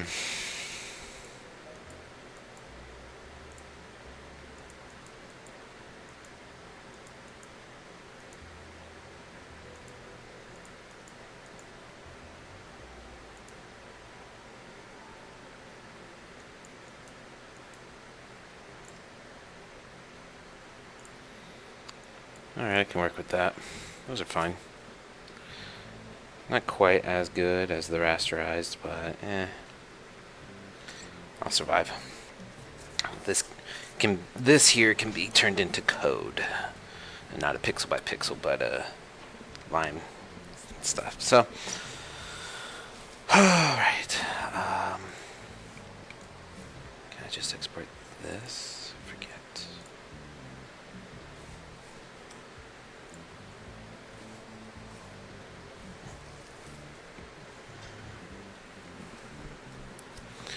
Oh, that's right. Okay. Create a canvas for each. So logo, divider, divider, and then the line. And I'll move each into their own.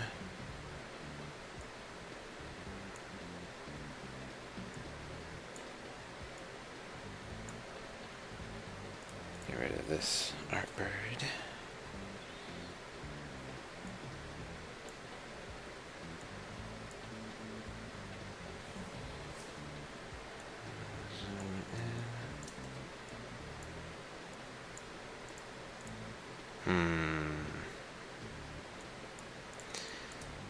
That's something that I'm not a fan of. Why?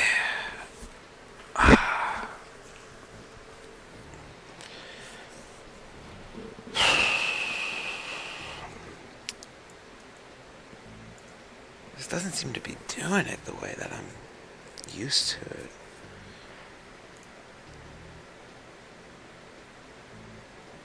Cut out paths.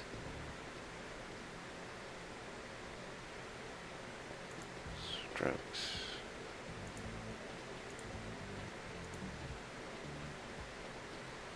fact, what's up with this?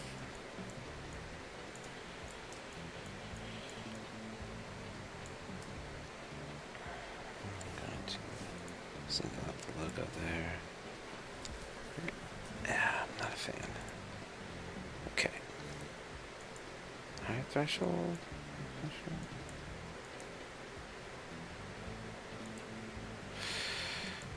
More paths. 100% path.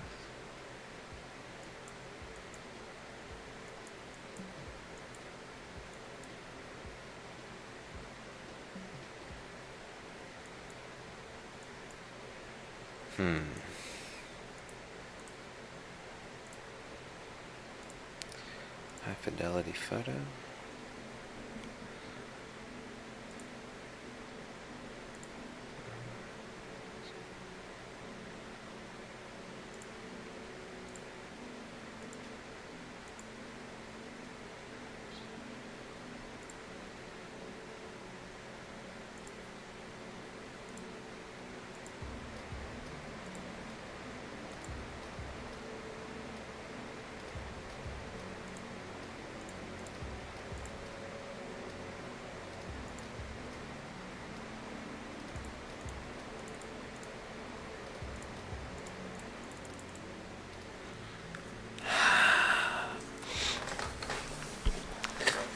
Why does this seem to...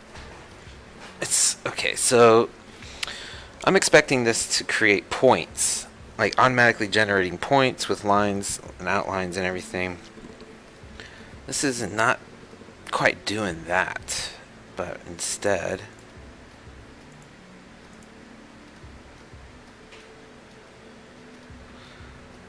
it is... doing something else.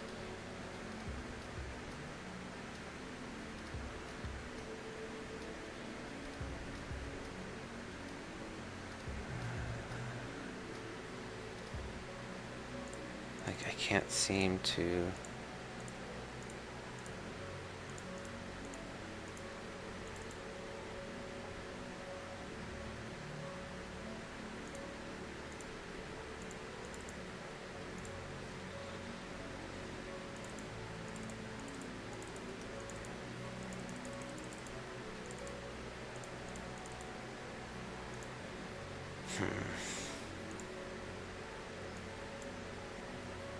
I don't want something with a background.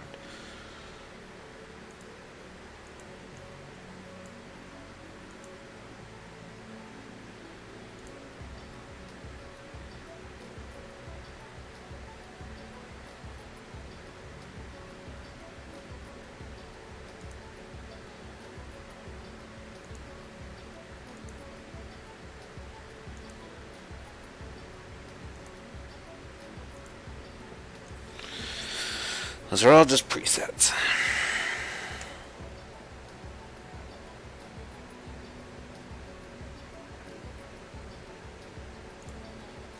You know what? Let me just...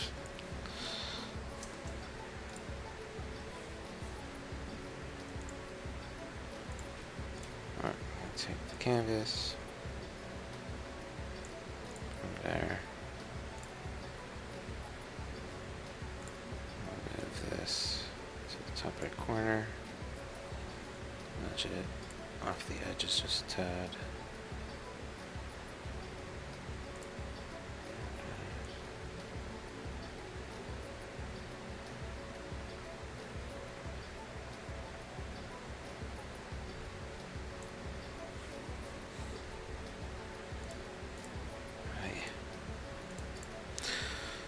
Alright, I'm going to export.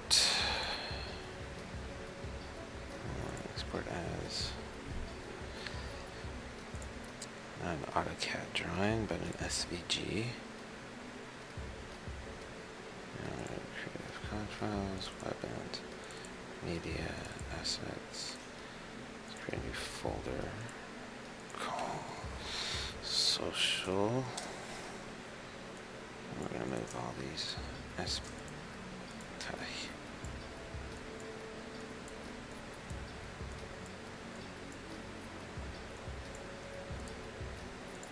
call this logo.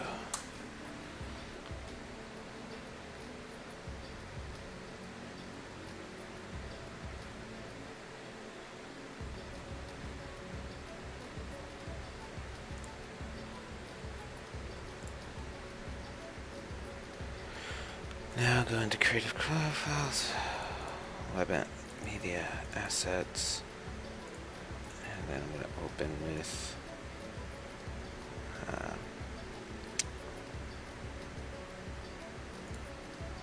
choose another app. Ay, ay, ay. Where's Photos?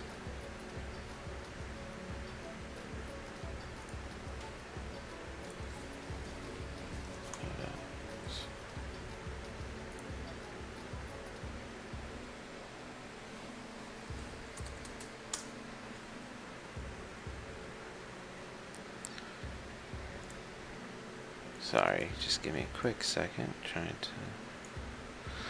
Alright, Photos doesn't work with that.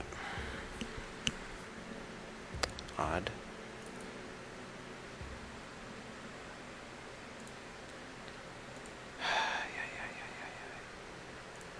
Oh my gosh. Okay. Gah. Export. Save for web. Oh, this is legacy. Just export. Export for screens. All the different artboards.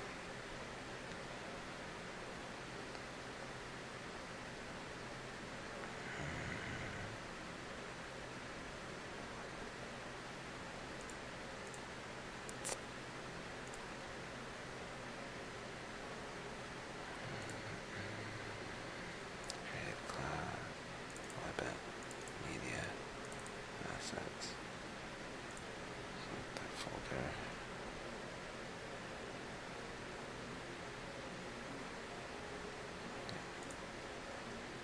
SVG. Export artboards.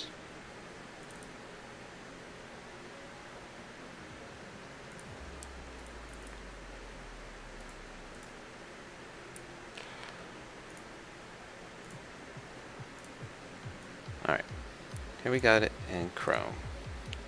View page source, just the SVG. Let's inspect. Let's make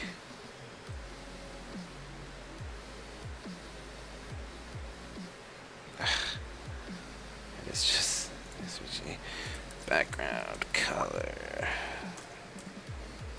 red. See, that's not what I wanted. I'm curious though. Ah, there we go.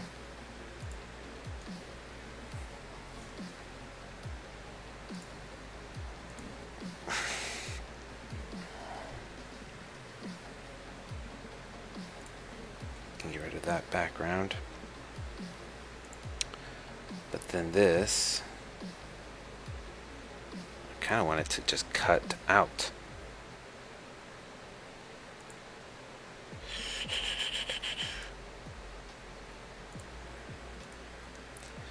So yeah, that confirms that this is not doing what I want it to do.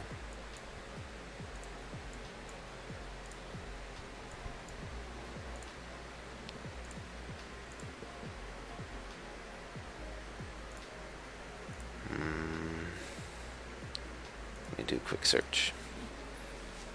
How to edit traced image in Illustrator.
I see.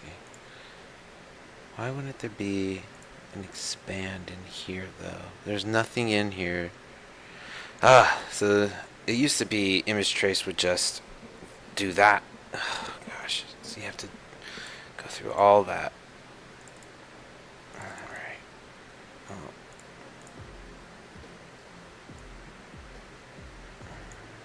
Properties be its own layer, its own panel. Layers to be its own. Impact libraries. Go there. Okay. You know what? Can we just delete that one? Yes. Fill. None. Delete it. I'm gonna need it, but make it. No.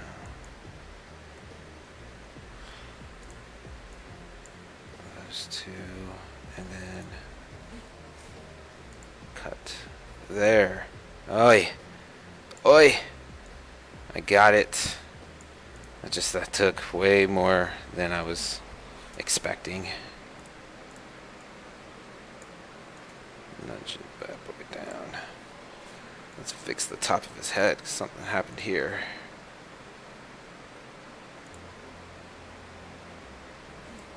Control C.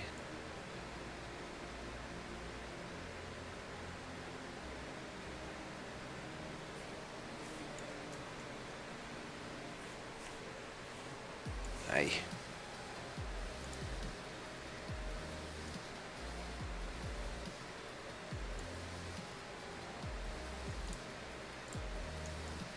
They don't want it just straight flat. So that's fine.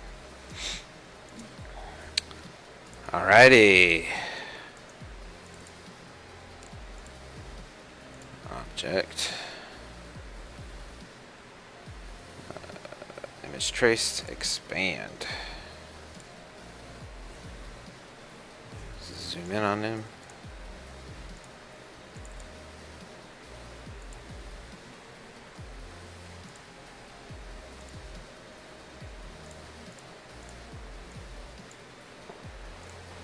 Okay, just as I wanted.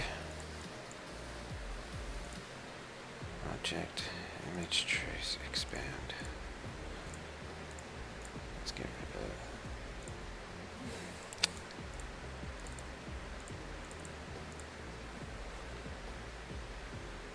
Yeah, it slightly got color, but not what I want.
Image trace, expand.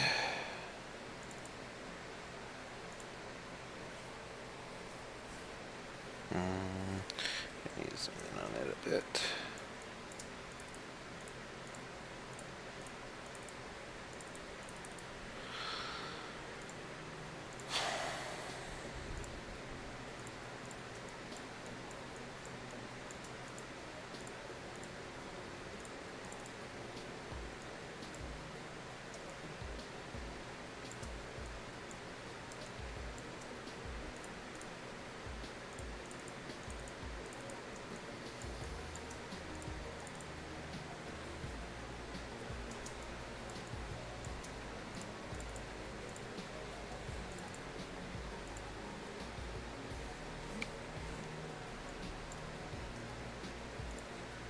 Oh yeah.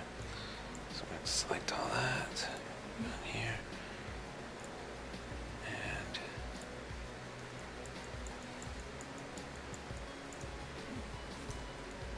select that. And there. Oops, wrong button. I'm holding Alt while using the Shape Builder tool to remove these sections, but this just looks like a mess of lines. So I'm going to start deleting some of them. The level of fidelity is nice and all, but it's not necessary. Looks like I have someone trying to get in.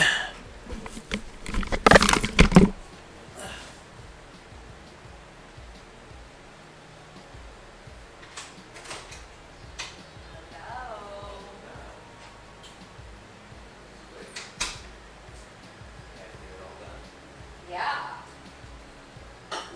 Adela hired, it was Alex, Audie, me, my mom, and then he hired a guy to like help us move. And then another guy came to assemble. And by that time, like, we were done.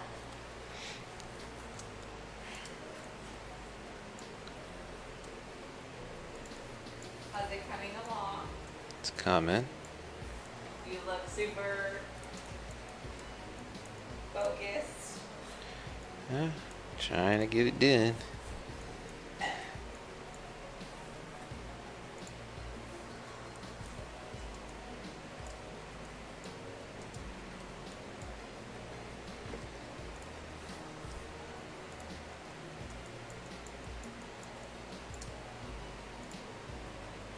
Wait, what? I want that to cut out. And make sure that it's all selected. Then hold Alt. Delete. Alright. The important part with that is you need to make sure that you're actually deleting the fill, not the strokes. There we go. Now I got my line all nice and groovy. Okay. And just sort of organize this a little bit, bring these in.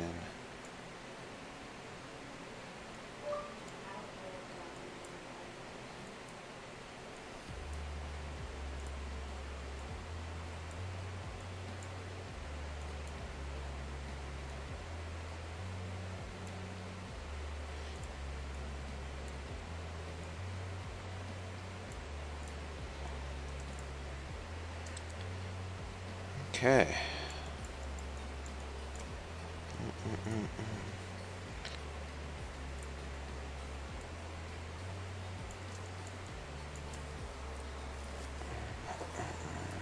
Zoom out.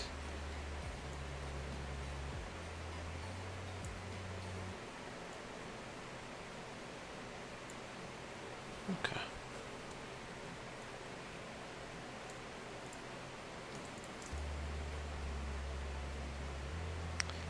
Those are all the assets. Now I can go ahead and export. Now that I know that they're going to export properly, export for screen. All include pretty much all the same that I have from before. You know what? Should go in here and view Windows artboards. Take this and attach it to the layers because it kind of goes with the layers. This is logo. This is okay. Divider 1. Divider 2.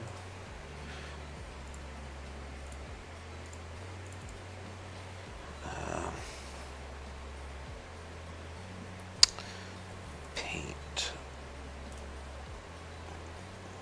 line. Alright, now when we go to export for screens, they'll all be named logo, divider, and paint line. So as SVGs, export artboards. Great. So now that we've got the site header designed, we could jump into footer, but that's going to be super simple. Site header is typically the most complicated element for a website. Once you got that, the rest of it kind of comes pretty quickly. Or content takes the most time, but it's not as complicated. So, and also these social navs, we've already got them as SVGs, and the fonts, we already have the fonts defined from Google Fonts, so we're just going to be loading those in and using those directly within the code. So let's go ahead and jump back into our artboard, and we're going to just do this desktop. Give it a name. Site header. Go ahead and lock it since we're done with that. Now we're going to start with footer. And we're essentially going to be doing a lot of the same for the footer. Kind of give it that paintbrush aesthetic. Give it a line to sort of define it. So let's try and work out another line.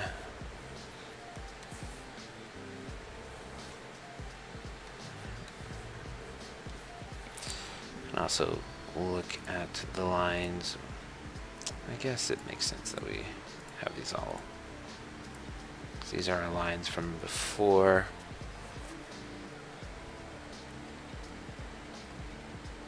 I don't know, I'm not really feeling like using any of these lines. So back into here. So essentially, going to be super basic with this, and we're just going to do a line, and we're going to do like, copyright Webent 2020, right? So a simple line like that would suffice.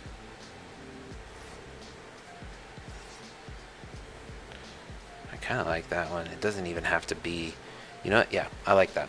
It doesn't have to be full width. It really only needs to be just as wide as the copyright information. Typically, you would put navigation down there, you put widgets and such, keeping it simple. Just doing this copyright, saying, hey, this is all Webent. You could also then link up to privacy policy and all that, but and yeah, I might do that, where if you click on the footer, it'll take you to the privacy policy.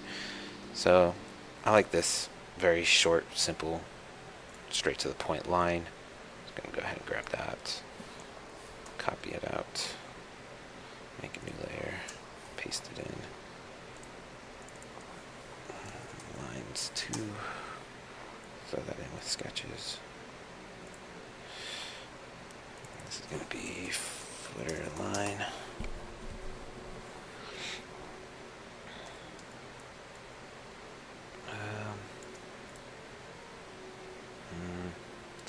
I'm just going to go ahead and crop.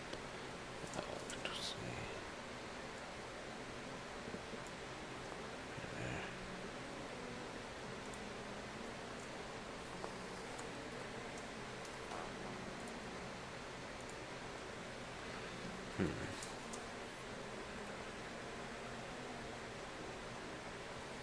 Oh, yeah, those are guides.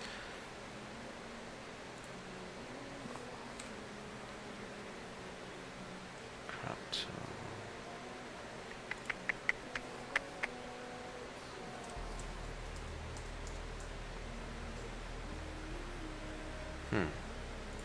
that's odd that I can't like turn that on and off. But I think that's because we're working with artboards. So, anyways, take this footer line. Get rid of the-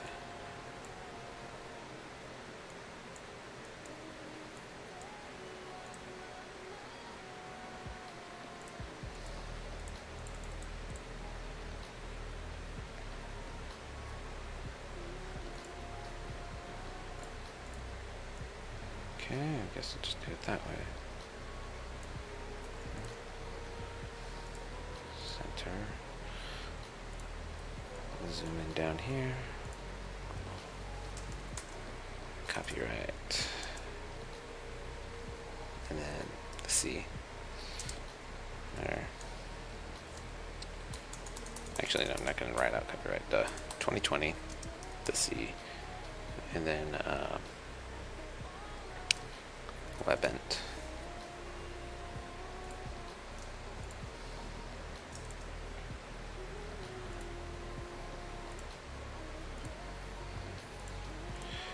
Footer line, bring it down. About right there. Gravy. So that's all I'm doing for footer right now.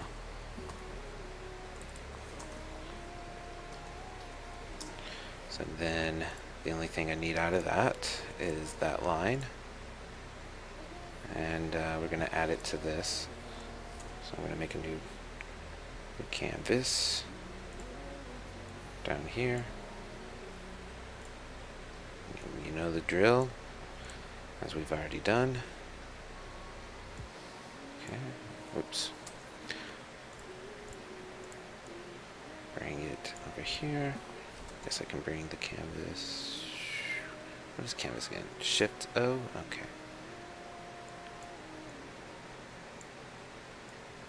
Adjust canvas a tad. Make it slightly.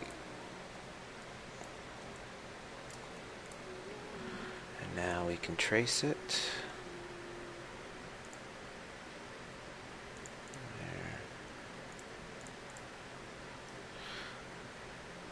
There. Okay, don't know why it did that.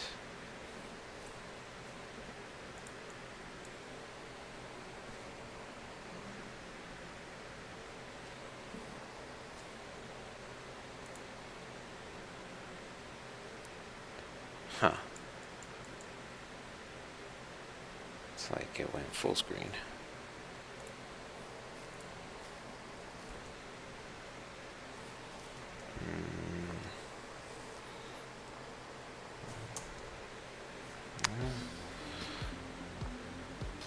That was weird. Don't know why I did that.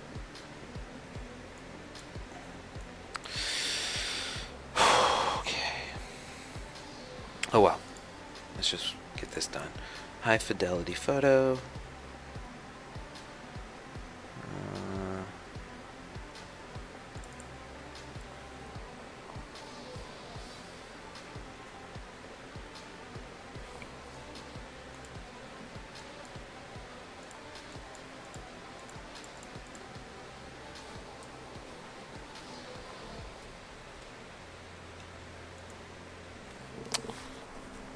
Huh.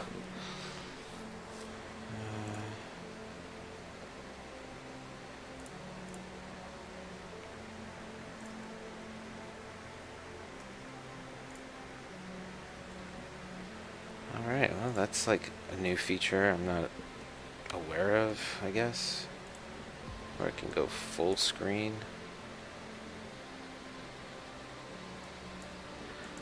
Now I don't know what's going on with it.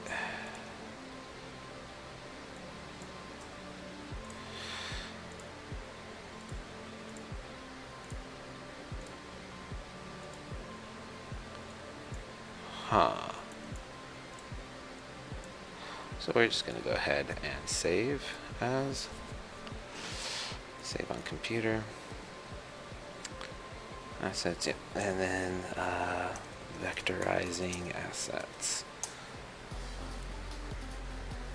Okay. That sort of fixed it. Sort of didn't. Go ahead and close Illustrator. Bring everything back. Reopen Illustrator.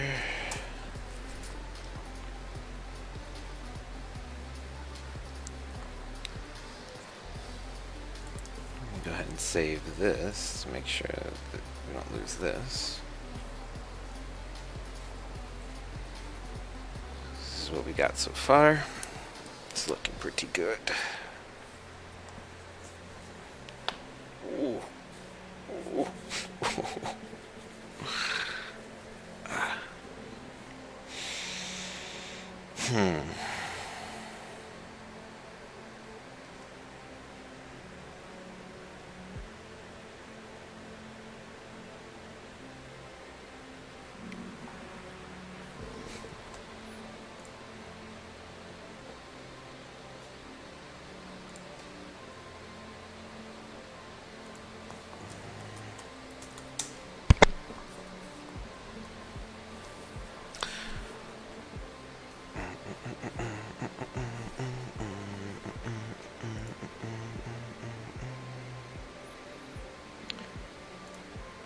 All right.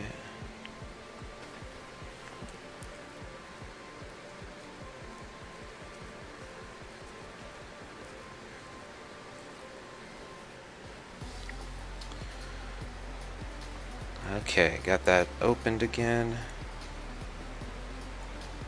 It's acting a little weird, but it's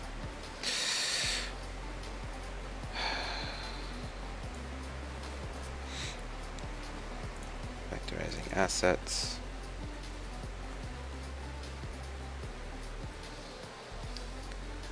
Take a minute. This song is driving me crazy. This chill station isn't that chill.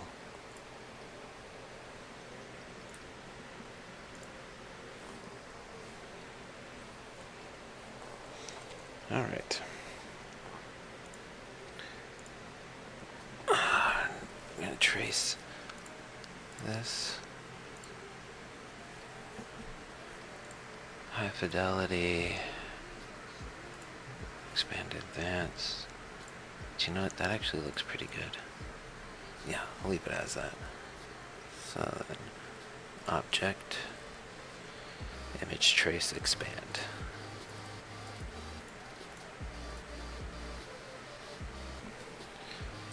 Delete, delete, delete. Let's go ahead and move the entire path off.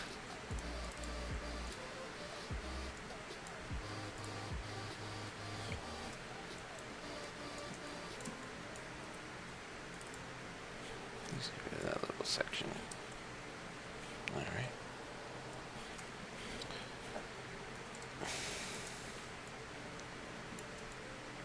Okay. Go ahead and save. And then export for screens. This time we only need the 5th artboard. SVG export. I did not name it, so I'll just do that. Paint line 2. And in my SVGs, I'll just make sure that I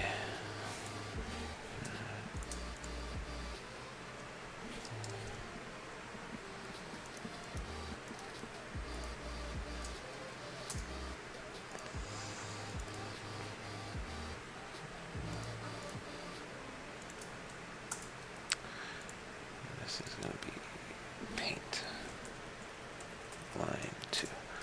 All right. Cool. Got all that. Now, let's dive into... Actually, I think it might be ideal for me to take a quick break.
I think it is about that time.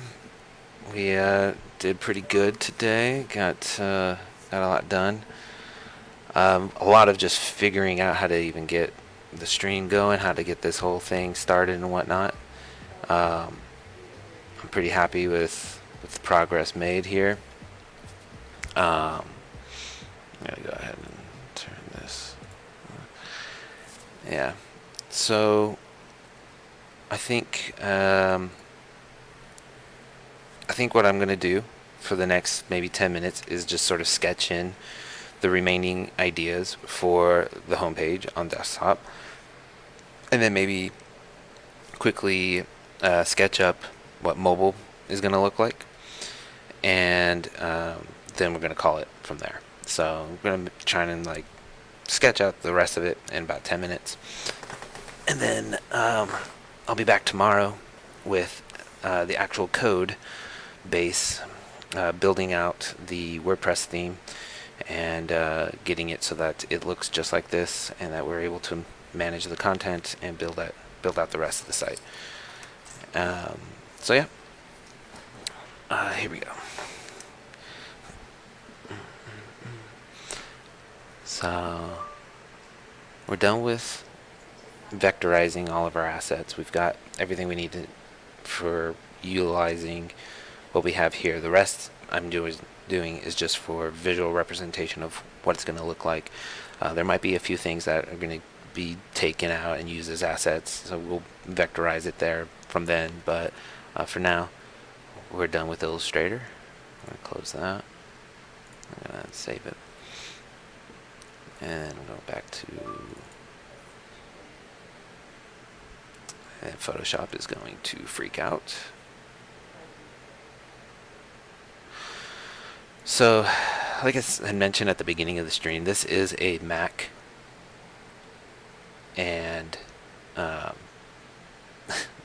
Mac has Retina display, which is not as cool as you might think it is. It's alright, I guess, but it's not that...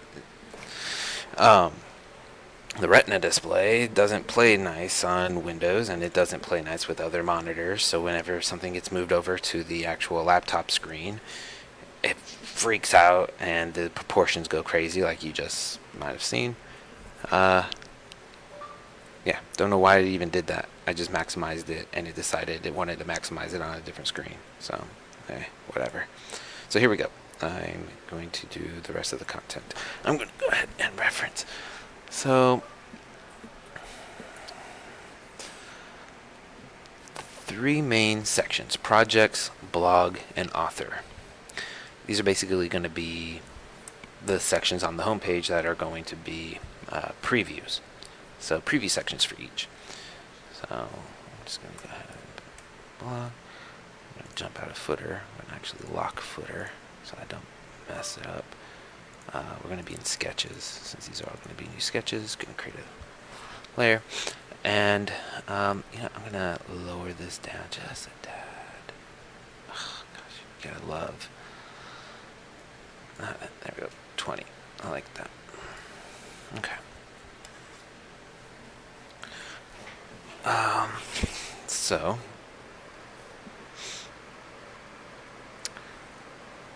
we have projects, but instead of saying like projects,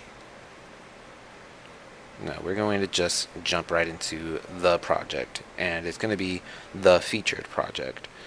So go ahead and just delete that. And the featured project is going to be balance. I might illustrate something or use a predefined illustration. But seeing that this is kind of like on canvas, I'm thinking of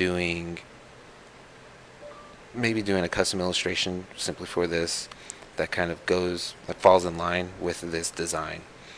And let's see. I think maybe show something like that, and then it's kind of like a cliff. Kind of go with this design quite a bit within the story. And you can see water.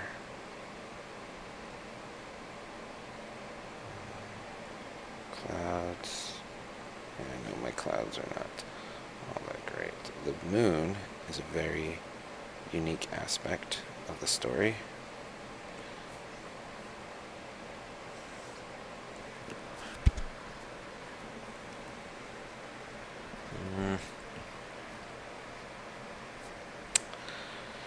You know what? I'm not a huge fan of this.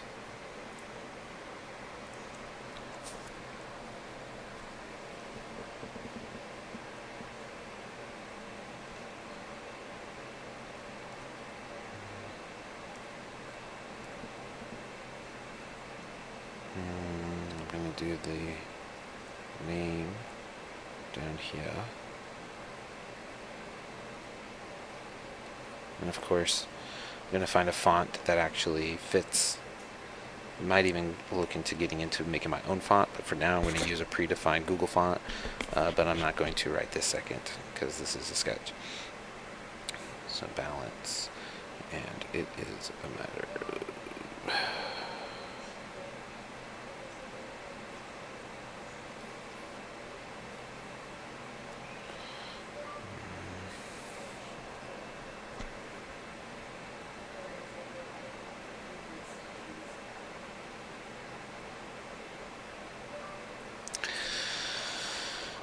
look at me just doing exactly what I just said I didn't want to do.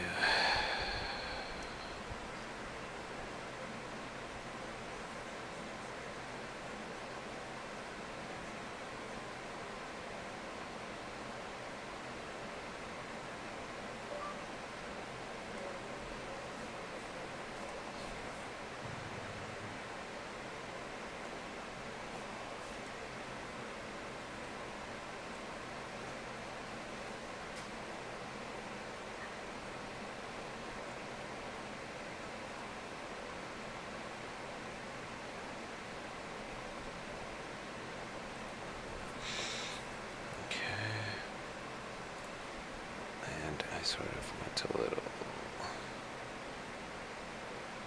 much. Let's actually pull this section back in. Let's go ahead and put those clouds there.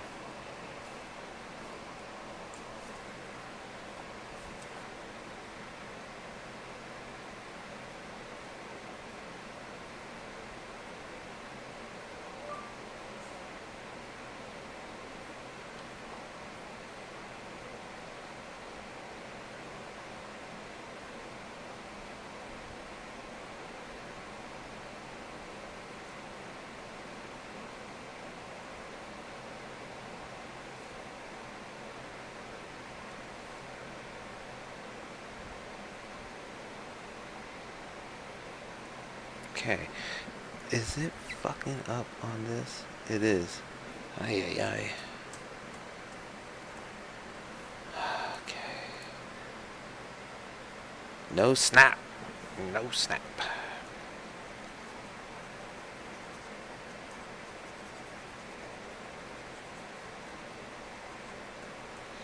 Okay, these are mountains. At least they're supposed to be mountains. That kind of protrude out of the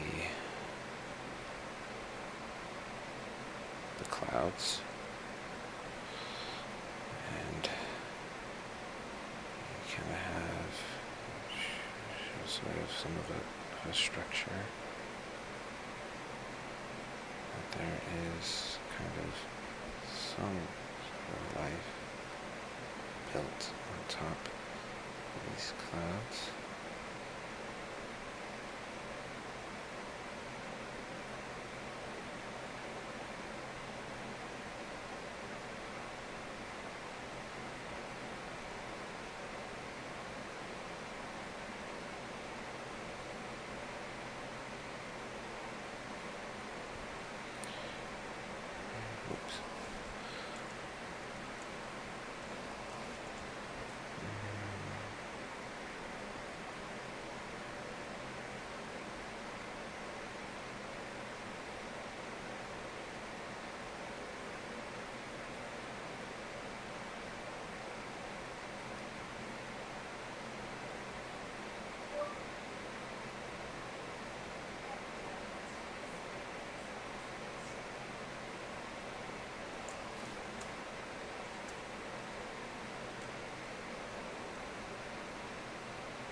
I like that.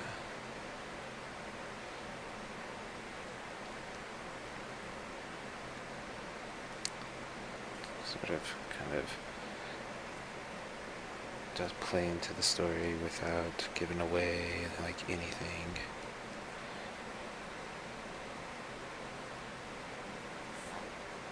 Alright. Balance.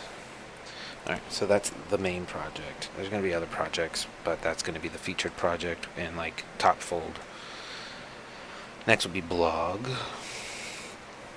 So it'd be more about like going straight into the actual blog posts. So I'm going to start off with the blog image and then the title. And then content.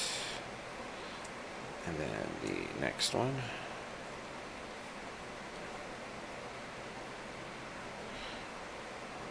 And this time the title will be over here. And then content.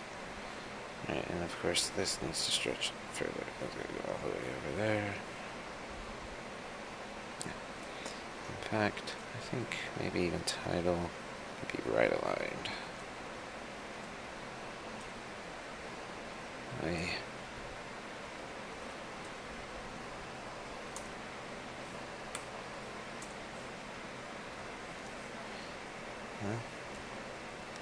Let's just go ahead and trash that. Put me back in my freaking layout.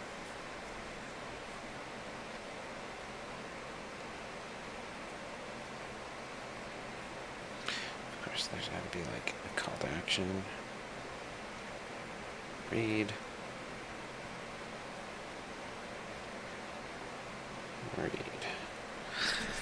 Okay.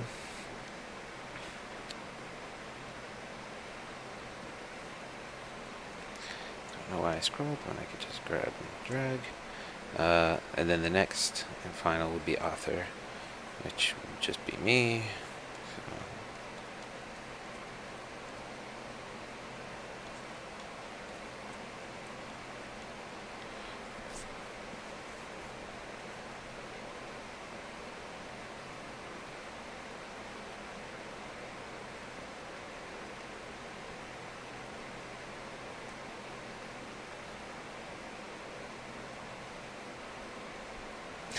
because that's what I look like. Let's try. Not that I look anything like this. Just having a tough time right now for some reason. Oh my gosh.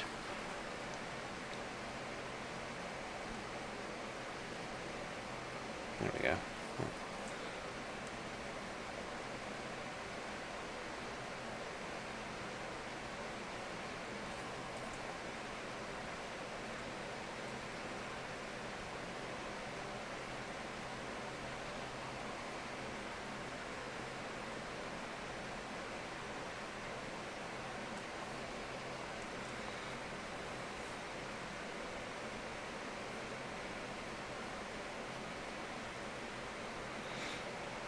And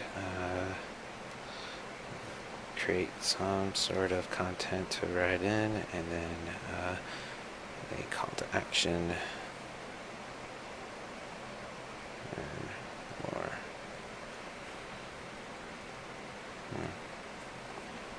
And that'll take you to a portfolio. So this is going to be the first iteration of the homepage. Balance, some blogs, and author. This is all we're working with right now. I'm just trying to keep it as simple as possible. And so tomorrow we're going to be working out the rest of this. To be quite frank, I actually kind of like how this little sketch turned out. Yeah. May even just use that for the top fold on the first iteration. Who knows? There's going to be a lot going on with balance and over the next few months, but yep.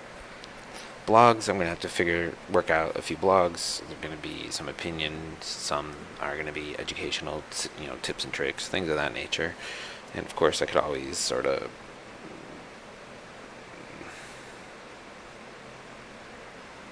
Yeah, I'll figure all that out later. Exactly how the blog's going to play out. Um, author, as I meet more like-minded people who want to get in on WebBent and expand that network, then there's going to be more authors, and so this section is going to be more of like a featured author, something that they've done recently with a project, and really just showcasing that author. So right now, since I'm the only author, it's going to be me until some other people come in, and it'll be, you know, helping create more exposure for different authors.